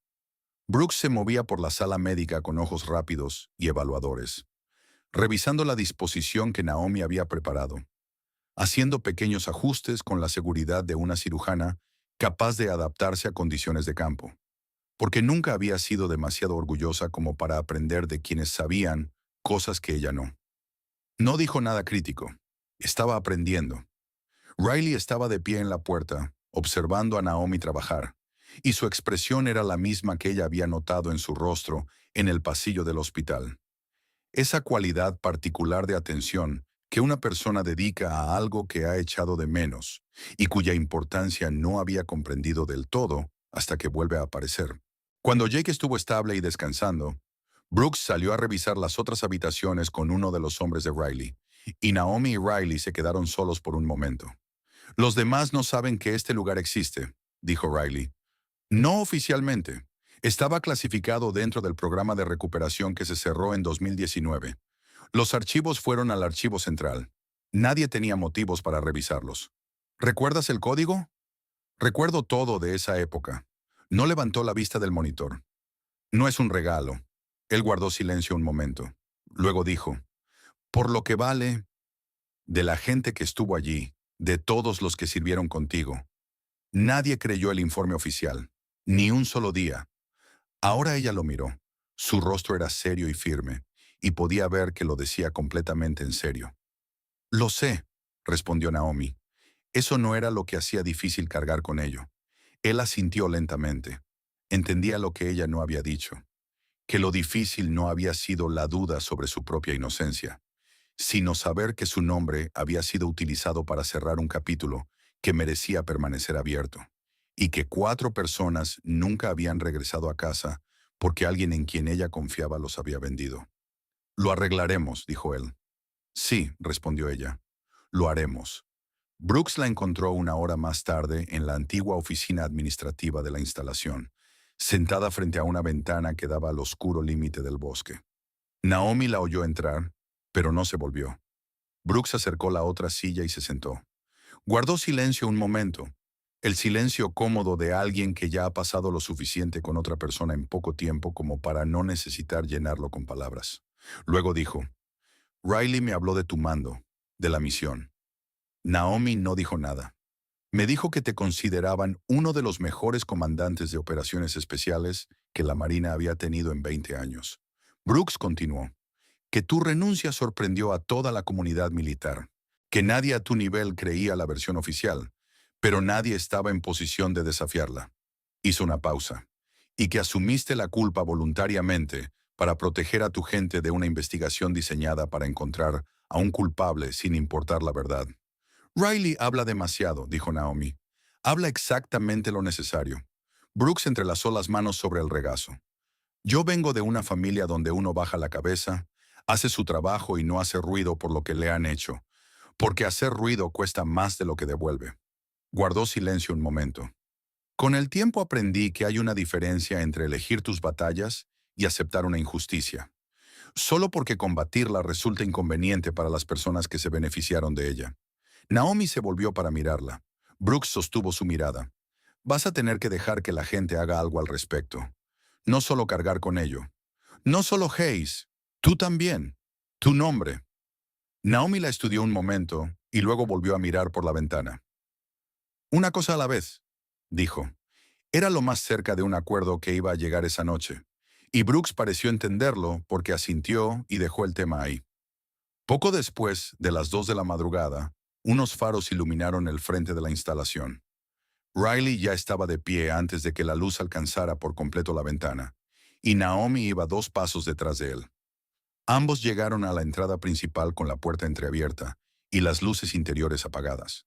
Antes de que el vehículo se detuviera por completo sobre la grava, una figura salió sola del coche.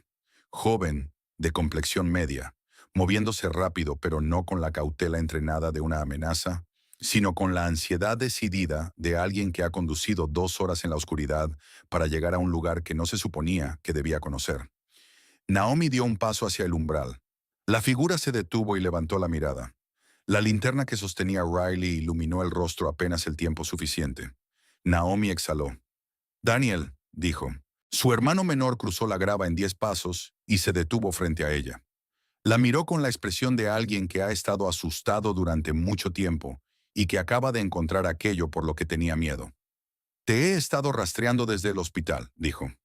No a ti específicamente. La actividad, la alerta en el sistema de traslados, los registros de acceso a credenciales, las grabaciones borradas. Estaba ligeramente sin aliento, como les ocurre a las personas que llevan demasiadas horas seguidas funcionando con adrenalina. Naomi, trabajo en análisis cibernético federal. Llevo 14 meses siguiendo el rastro financiero de Hayes. Ella lo miró fijamente. ¿Has estado... ¿Cuánto tiempo sabes sobre Hayes? Un año. ¿Sobre lo que le hizo a tu equipo? Daniel respiró hondo. 2 meses. Encontré las firmas de autorización, las mismas que Jake estaba rastreando. Miró a Riley y luego volvió a mirarla. No sabía cómo decírtelo. No sabía si estabas a salvo. No sabía si mi línea estaba limpia. Su mandíbula se tensó. Debía haber encontrado una forma. Lo siento. Naomi miró a su hermano. 29 años, cargando 14 meses de algo que había estado sosteniendo solo. Sintió ese peso particular y complicado de la familia, el único peso que se siente distinto a todos los demás. Ahora estás aquí, dijo. Entra. Daniel extendió sus materiales sobre el viejo escritorio de la oficina administrativa. Una laptop, 2 discos duros externos, una carpeta de documentos impresos que manipulaba con la precisión de alguien que entendía exactamente lo valiosos que eran. Llevaba 4 años en la División de Análisis Cibernético Federal. Su trabajo inicialmente se había centrado en fraude contractual y adquisiciones de defensa. Tareas rutinarias, técnicamente complejas y poco glamorosas que generaban más papeleo que titulares. Hace 14 meses, un patrón en una auditoría de adquisiciones lo había desviado hacia algo más. Firmas de autorización que se repetían en distintos contratos con una frecuencia que no podía explicarse estadísticamente por coincidencia. Fondos que se movían en cantidades y tiempos que no coincidían con ningún ciclo operativo legítimo. Había empezado a mapearlo con cuidado, en silencio, sin decírselo a nadie. Hayes ha estado dirigiendo la red a través de una capa de empresas pantalla dentro de la división de adquisiciones, dijo Daniel. Giró la laptop para que Naomi y Riley pudieran ver el diagrama financiero que había construido. Las armas en sí se mueven a través de un contratista que parece legítimo. Contratos de mantenimiento de defensa, suministro de equipos. Nada que salte en una auditoría superficial. Pero los ciclos de pago tienen una firma. La misma ventana, la misma estructura de enrutamiento durante 8 años. Señaló un grupo de nodos en el diagrama. Este grupo aquí corresponde al periodo de tu misión. Naomi lo observó. Las fechas coincidían exactamente. Encontré algo hace 3 semanas que aún no he compartido con mi división, continuó Daniel. Abrió el segundo disco externo y mostró un documento escaneado. Un hilo de comunicaciones internas de la oficina de Hayes, de hace 7 años, encriptado. Pero la clave de encriptación estaba en un servidor desmantelado que fue marcado durante una revisión rutinaria del archivo. Miró a Naomi. Hace referencia explícita al cronograma de despliegue de tu unidad y contiene instrucciones para redirigir el flujo de inteligencia a un tercero 24 horas antes de que tu misión se activara. La habitación quedó completamente en silencio. Nos los entregó, dijo Riley. Su voz era plana y baja, de ese modo que indicaba que estaba conteniendo algo que quería ser mucho más fuerte. Te los entregó a ti, dijo Daniel. La documentación está completa en el aspecto financiero. Lo que no tiene es la evidencia operativa. Las comunicaciones específicas que vinculan a Hayes con el ataque en sí, ni los registros de adquisición de las armas que se usaron contra tu unidad. Miró a Naomi. La unidad de Jake tendría eso, si todavía existe. Existe, dijo Naomi, y sabemos dónde está. Daniel la miró. Tenía la expresión particular de alguien que había pasado 14 meses trabajando solo en algo y acababa de descubrir que no estaba solo. Entonces podemos terminar con esto, dijo. Sí, dijo Naomi, miró a Riley. Vamos al complejo mañana por la noche. Luego miró a Daniel. Tú te quedas con la documentación financiera. Si algo nos pasa, lo publico, dijo Daniel sin dudar. Todo, los 14 meses, cada firma, cada número de cuenta, cada fecha. Ella sostuvo su mirada un momento. Era su hermano y tenía 29 años, y había cargado con todo aquello solo durante más de un año. Y en su rostro ella reconoció la misma cualidad que había visto en su propio reflejo durante 7 años. La determinación particular de una persona que ha decidido que una injusticia será respondida, sin importar el costo. La reconoció porque ella misma lo había criado para que la tuviera. Bien, dijo. La voz de Jake llegó desde la puerta de la sala médica. Estaba de pie, apenas con una mano apoyada en el marco de la puerta, y tenía la expresión de un hombre que había escuchado lo suficiente como para insistir en permanecer de pie durante el resto de la conversación. Voy al complejo, dijo. Naomi se volvió. Estás a 2 días de una cirugía. Harris era mi hombre de punta, dijo Jake. Escondió esa unidad para protegerme. Voy a ir. Ella lo miró. Él le devolvió la mirada con la misma expresión que ella recordaba de años atrás, la obstinación particular de alguien realmente capaz que finalmente ha aprendido a ser paciente con todo, excepto con lo que más importa.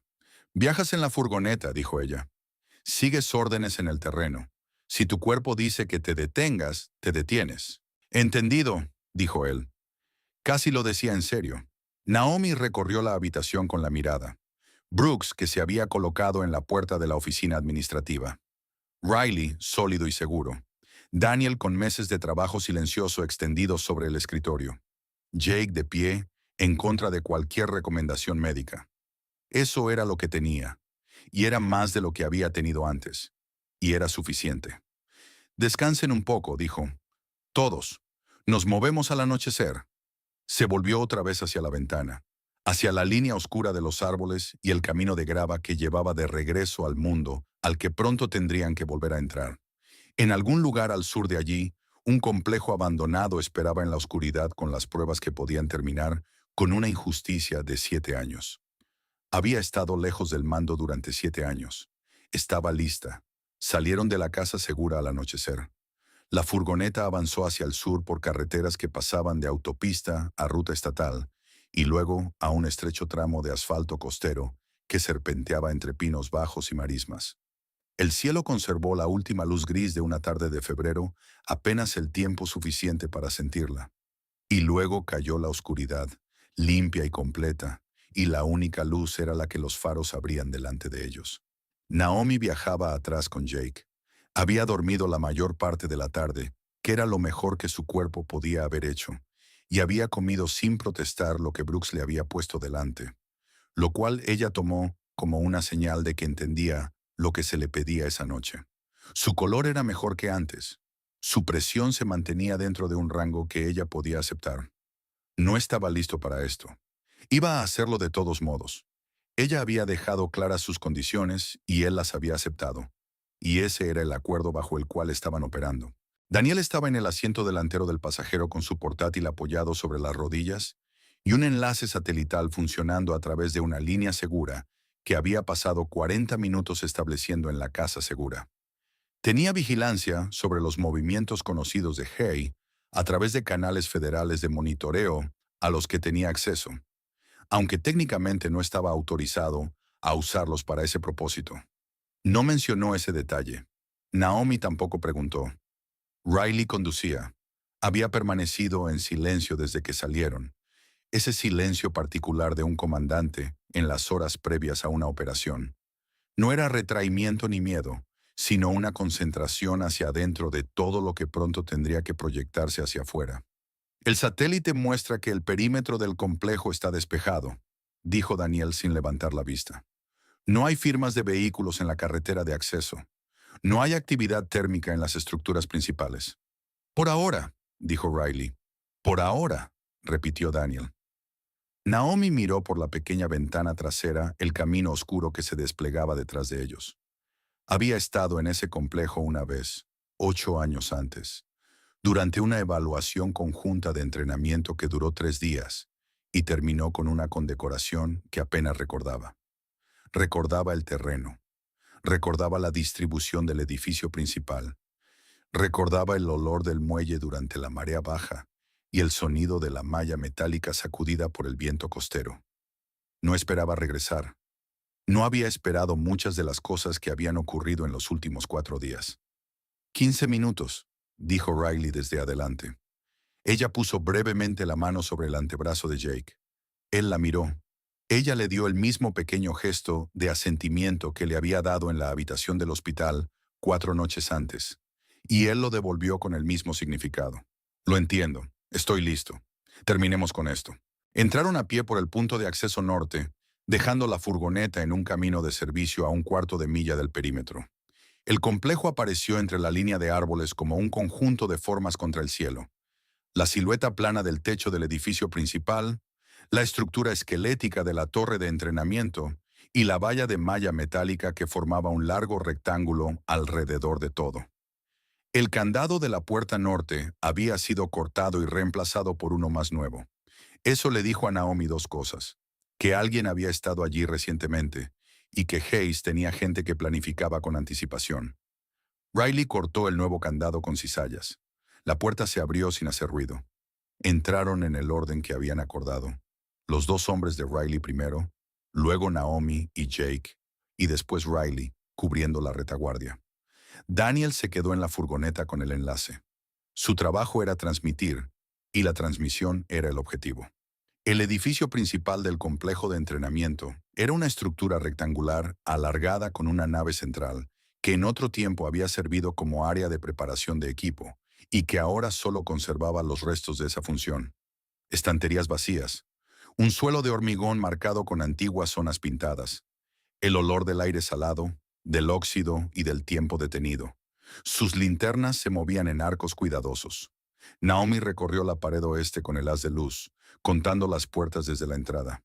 El vestuario del equipo era la tercera puerta. Entró primero. La sala tenía unos 30 pies de largo, con filas de taquillas metálicas grises a ambos lados, del tipo que había sido suministro estándar militar durante décadas. La mayoría estaban abiertas y vacías.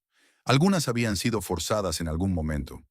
Las taquillas de la pared oeste estaban intactas. Los pestillos corroídos, pero no rotos. Quería la tercera desde la izquierda. El pestillo estaba duro. Se abrió. Vacía. Metió la mano en la parte trasera de la taquilla y palpó el panel posterior, presionando las esquinas, probando si cedía. El trabajo militar tenía una gramática que ella conocía. Buscas la junta, el punto donde 1 centímetro de profundidad quedó sin contabilizar, donde el panel sobresale apenas de su montura. Sus dedos lo encontraron en la esquina inferior derecha. Un panel que se movía. Presionó y escuchó el suave chasquido de un cierre magnético liberándose. El panel se abrió hacia adentro y detrás de él había un contenedor impermeable del tamaño aproximado de un libro de bolsillo, sellado en los bordes con el cuidado metódico de alguien que lo había hecho, sabiendo que quizá no volvería a buscarlo. Lo sacó y lo sostuvo en las manos. La habitación estaba muy silenciosa. Jake apareció en la puerta. Miró sus manos. Miró el contenedor. Algo cruzó por su rostro. Alivio y tristeza llegando al mismo tiempo. La expresión de un hombre que ha estado cargando una deuda con un amigo muerto y acaba de encontrar la oportunidad de saldarla. Harris, dijo en voz baja. Harris, confirmó ella. Estaba entregándole el contenedor a Jake cuando las luces se encendieron. No eran linternas, era la iluminación de emergencia del complejo, activada desde algún punto externo, inundando el edificio con la luz plana y dura de un lugar que había estado demasiado tiempo en la oscuridad. De pronto, brutalmente despierto, el vestuario quedó blanco, sin sombras, sin cobertura, sin ambigüedad. Desde fuera del edificio oyó el sonido de rotores. Salieron del vestuario rápidamente y regresaron al hangar principal. La gente de Riley ya se había reposicionado en los dos accesos principales del hangar, y sus rostros le dijeron a Naomi todo lo que necesitaba saber sobre lo que estaba ocurriendo afuera. Fue hasta la ventana alta del hangar y miró a través de ella sin mostrar su perfil en el marco. Un helicóptero había aterrizado en el claro del sur del complejo. Sus luces de navegación seguían encendidas.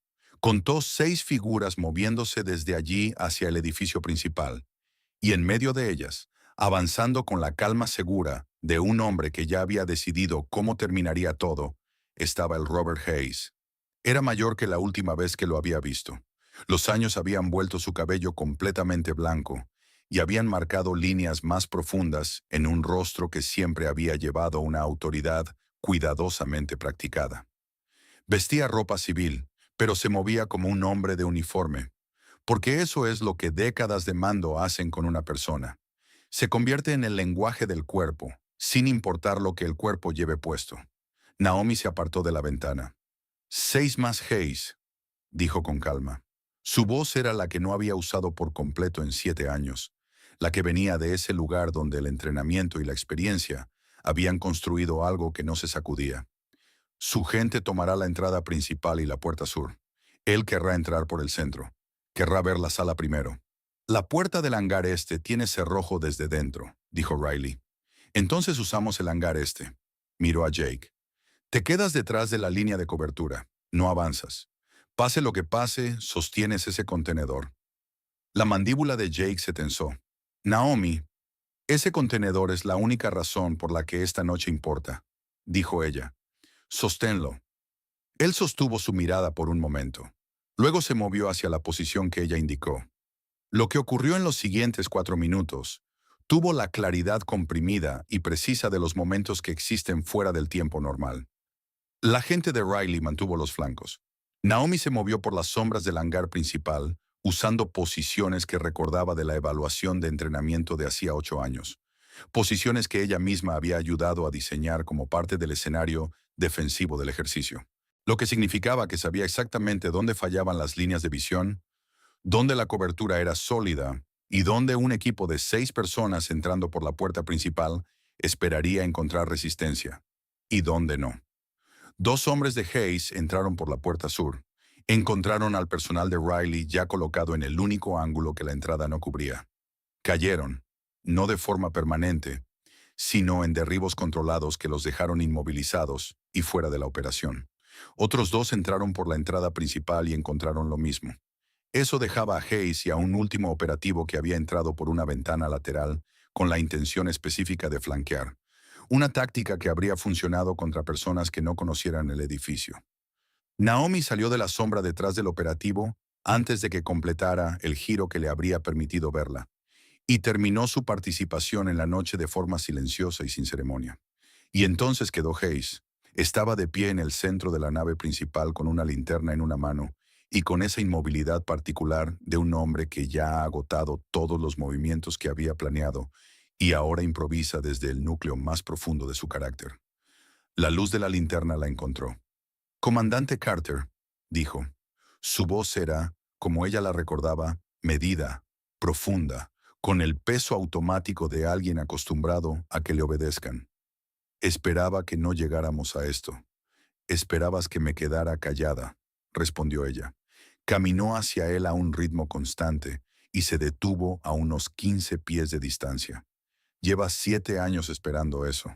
Él la miró. Había algo en su rostro que Naomi no había esperado y que tampoco deseaba ver. Una auténtica cualidad de arrepentimiento.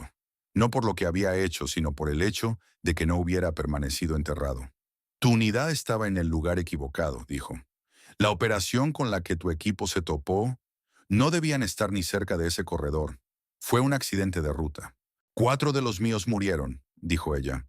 «Eso no es un accidente, es una consecuencia. La red era el resultado de 10 años de trabajo, dijo Hayes, y su voz tenía la terrible firmeza de un hombre que realmente cree lo que dice. El valor de inteligencia de esas operaciones, los activos protegidos de los que nunca sabrás. No, dijo ella. La palabra fue tranquila y plana, y lo detuvo como una pared detiene una puerta. No me digas cuánto valían sus vidas, yo los conocía. Hayes la miró durante un largo momento. Luego sus ojos se movieron más allá de su hombro, y ella supo, sin girarse, que había visto a Jake. El disco, dijo Hayes. Ya fue transmitido, dijo una voz desde la entrada este del edificio. Daniel entró, con su portátil bajo el brazo y la expresión serena de alguien que acaba de hacer aquello para lo que se ha preparado durante 14 meses. Miró a Hayes como la gente mira algo que ha estudiado durante mucho tiempo y que finalmente ve en persona. El contenido del disco cifrado ha estado transmitiéndose a la Dirección de Investigaciones Militares, a la Oficina Federal de Supervisión de Contrataciones y a 2 periodistas independientes durante los últimos 6 minutos, dijo Daniel. La documentación financiera de mi propio análisis fue enviada con ello. Hizo una pausa. Está hecho. Hayes permaneció en el centro de la nave y la linterna en su mano descendió lentamente. Naomi observó. El momento en que un hombre entiende que lo que construyó durante más de una década ha desaparecido. No fue un momento dramático. Fue uno silencioso. El silencio de algo grande y podrido que finalmente se derrumba.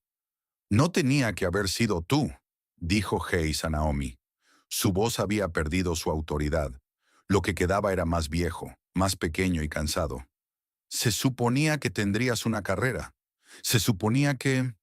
Yo se suponía que debía traer a mi equipo de vuelta a casa, dijo ella. Tú te aseguraste de que no pudiera hacerlo. Sostuvo su mirada hasta que él apartó la vista. Cuando los hombres de Riley aseguraron a Hayes y lo condujeron afuera para esperar a los vehículos federales, que Daniel ya había llamado, Naomi se quedó sola en el centro de la nave por un momento. Las luces de emergencia zumbaban. El complejo olía a sal, a óxido y a hormigón viejo. Afuera, el rotor del helicóptero de Hayes ya se había detenido. Todo estaba en silencio. Jake apareció a su lado. Sostenía el contenedor impermeable contra su pecho con ambos brazos, y la miró con la misma expresión que ella había visto en él en la UCI 4 noches antes.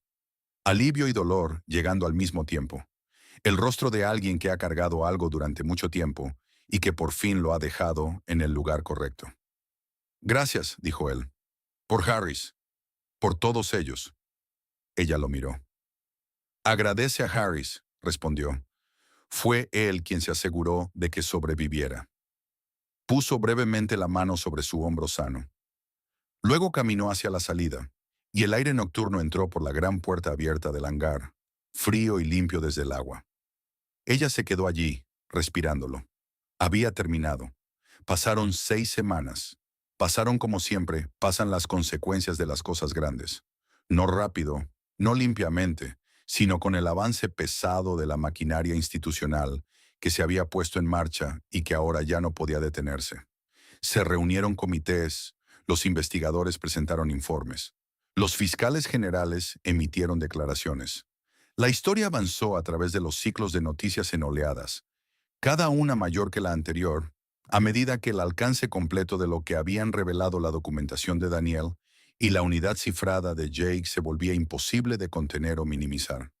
El almirante Robert Hayes fue arrestado 17 días después del operativo en el complejo. Fue acusado de traición, conspiración para cometer asesinato, tráfico de armas y la muerte injusta de 4 miembros de las Fuerzas Especiales de la Marina de los Estados Unidos. La lista de cargos ocupaba 11 páginas.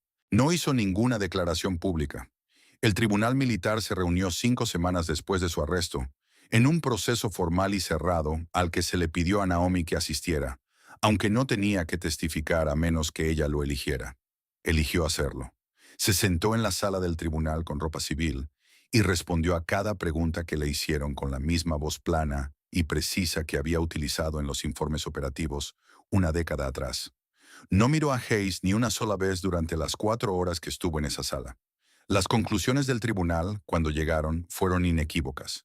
La comandante Naomi Carter había sido culpada injustamente por el fracaso de una misión que había sido sabotada deliberadamente por un oficial superior. Su renuncia había sido inducida bajo falsas pretensiones. Su historial de servicio sería corregido oficialmente. Toda referencia a un fallo de mando en relación con la operación de 7 años atrás sería eliminada y reemplazada por una condecoración formal por las vidas que había salvado durante la extracción bajo fuego hostil activo. El alto mando de la Marina emitió una declaración pública. Naomi la leyó una vez en el apartamento en el que había vivido durante 4 años. Sentada a la mesa de la cocina, con su café enfriándose como siempre lo hacía cuando se sentaba con la intención de beberlo, y terminaba distraída pensando. La declaración usaba palabras como lamentamos, reconocemos y honramos. La leyó 2 veces y luego la dejó boca abajo sobre la mesa. Las palabras eran solo palabras. Había aprendido hacía mucho tiempo que lo que importaba era lo que la gente hacía. El testimonio de Jake llegó un jueves. Se sentó ante el tribunal con su uniforme de gala, con el brazo izquierdo todavía en un soporte parcial que le quitarían en otras 3 semanas, y habló durante 2 horas. Su voz se mantuvo firme todo el tiempo. Describió la misión, la red, la cadena de pruebas que conducía a Hayes. Luego el investigador principal del tribunal le pidió que hablara sobre el historial de servicio de la comandante Carter como su superior, y la voz de Jake cambió ligeramente. No menos serena, pero más deliberada, cargando el peso de algo que había esperado mucho tiempo para decir, en una sala capaz de escucharlo. Describió 9 misiones realizadas bajo su mando. Describió las decisiones que ella había tomado y la manera en que las había tomado. No con temeridad, no por ego, sino a partir de una lectura sistemática y minuciosa de las condiciones que había llevado a cada miembro de su unidad de regreso a casa. Cada vez, hasta la 10ª misión, cuando las condiciones habían sido falsificadas por alguien con autoridad para falsificarlas. Describió la extracción bajo fuego, a los heridos que ella había cargado, las decisiones que había tomado en los momentos en que la operación colapsó, las decisiones que habían mantenido con vida a los sobrevivientes. Y dijo, fue la mejor comandante bajo la que serví. Es la mejor comandante que he conocido. Y esta institución le falló del modo en que las instituciones fallan a las personas que más les entregan, decidiendo que su reputación era un sacrificio más conveniente que la verdad. La sala estaba en silencio cuando terminó. El investigador principal dejó constancia de la declaración para el registro sin hacer comentarios, que era la versión más formal de no tener nada más que decir. El doctor Victor Langford vio la cobertura de las noticias un jueves por la noche en la sala de médicos asistentes del Hospital Mercy General. El segmento duró 4 minutos, un resumen de las conclusiones del tribunal, una breve biografía del servicio militar de Naomi Carter y un fragmento del testimonio de Jake que la red había autorizado para su transmisión pública. Langford se quedó con la taza de café a medio camino de la boca durante los primeros 30 segundos. Luego la dejó sobre la mesa y vio el resto sin moverse. Pensó en una mujer con uniforme médico, de pie frente a un lavabo quirúrgico, explicando con calma una hemorragia subhepática a un equipo quirúrgico que aún no la había encontrado. Pensó en un hombre en un pasillo de hospital, llevándose la mano a la frente en un saludo. Pensó en el historial que había revisado después de la cirugía, en las notas de intervención, en las observaciones clínicas, en la evaluación precisa, exacta y completamente correcta de los patrones de las heridas que había salvado la vida de un paciente antes de que nadie más en esa sala siquiera entendiera lo que estaba viendo. Se quedó sentado en la sala durante mucho tiempo, después de que terminara el segmento. No era un hombre que encontrara la humildad con facilidad, pero bajo la arrogancia y la actuación que la acompañaba, era un hombre que entendía la medicina, y entender la medicina significaba saber reconocer cuando uno se había equivocado en algo importante. Se había equivocado con Naomi Carter. Se había equivocado con ella desde el primer día. Jake llegó al hospital un viernes por la mañana, 3 semanas después del tribunal. Entró por la entrada principal con ropa de civil. Su brazo izquierdo ya no llevaba el inmovilizador y se movía con la cautela, pero también con la mejoría, de un cuerpo que estaba volviendo a encontrarse a sí mismo. Se detuvo en el mostrador de información y preguntó por Naomi Carter por su nombre. La voluntaria del mostrador levantó la vista y le dijo que estaba en el piso de trauma, turno de día, y que si quería podía avisarle que él venía. No, dijo él, prefiero sorprenderla. Tomó el ascensor hasta el piso de trauma y salió al ruido controlado de una mañana de hospital en pleno trabajo. Monitores, pasos, las frecuencias superpuestas de un lugar que nunca se detenía. Le preguntó a una enfermera que pasaba dónde podría encontrar a Naomi, y ella señaló hacia el extremo del pasillo. Naomi estaba en la estación de enfermería, con un expediente en la mano, hablando con una de las enfermeras más jóvenes sobre la interacción de medicamentos de un paciente. Llevaba su uniforme médico. Las gafas de lectura estaban empujadas sobre su frente. Se veía exactamente como siempre se había visto en ese edificio. Serena, precisa, presente. Levantó la vista. Lo vio. Algo cruzó por su rostro que no intentó controlar. Una calidez breve y completa que normalmente mantenía detrás de su superficie profesional, visible exactamente el tiempo que tardó en cruzar la distancia entre ellos. Se detuvo a 3 pies de él. Él se irguió. Su mano derecha subió limpia y formalmente, y sostuvo el saludo. A su alrededor, el piso de trauma había quedado en silencio. Las enfermeras se detuvieron. Los residentes se quedaron quietos. La enfermera jefe en la estación levantó la vista de su computadora. Incluso Langford, que había aparecido desde la dirección de la Bahía 3 con un expediente bajo el brazo, dejó de caminar y se quedó de pie. Jake mantuvo el saludo. Naomi lo miró. Miró la habitación a su alrededor, a las personas que la habían descartado, a las que se habían preguntado, y a las que sabían que había algo diferente en ella, pero no habían sabido qué hacer con ese conocimiento. Miró a Petra, la joven enfermera que había susurrado que Langford iba a odiarla. De pie, con ambas manos presionadas contra la boca, Petra le devolvió el saludo. No fue un momento largo, pero fue completo, de esos que no necesitan prolongarse porque contienen dentro de sí todo lo que debía decirse. Ella bajó la mano. Él también. ¿Cómo está el hombro?, preguntó ella. Lo suficientemente bien, dijo él. Hiciste un trabajo sólido. El equipo quirúrgico hizo un trabajo sólido. ¿Sabes a lo que me refiero? Ella no lo sabía, pero se permitió aceptarlo, que era justo lo que Brooks le había dicho que debía aprender a hacer, algo que no le salía de forma natural y en lo que todavía estaba trabajando. La oferta de la Marina llegó la semana siguiente, entregada en un sobre oficial que permaneció 2 días sobre la mesa de la cocina de Naomi antes de que ella lo abriera. Reincorporación con el rango de comandante y una revisión acelerada. Camino hacia el grado de capitán, restauración completa de beneficios y continuidad de servicio.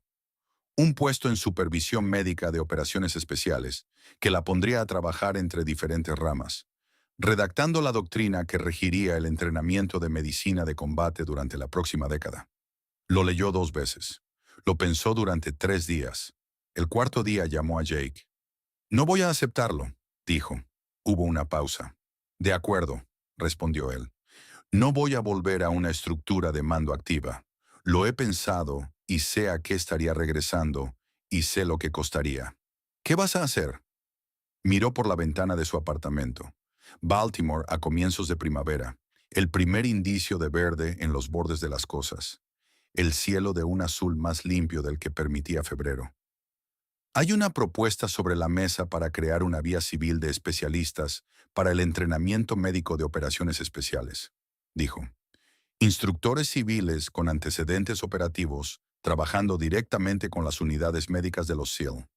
Sin rango, sin cadena de mando, solo el trabajo. Entrenar a la próxima generación, dijo Jake. Entrenar a la próxima generación, confirmó ella. Él guardó silencio un momento.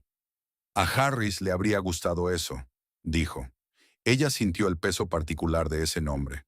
No el peso aplastante que había sido durante 7 años, sino algo distinto. Algo que podía llevarse. El peso de una persona que había importado y seguía importando, cuya ausencia era un hecho permanente que ya no tenía que ser una herida. Sí, dijo. Le habría gustado. Volvió al trabajo. Un lunes entró por la puerta principal como siempre lo había hecho, con el bolso colgado de un hombro, el café en la mano y las gafas de lectura ya apoyadas sobre la cabeza. Tomó el ascensor hasta el área de trauma. Marcó su entrada en la estación de enfermería, revisó las notas de la noche y comenzó su turno.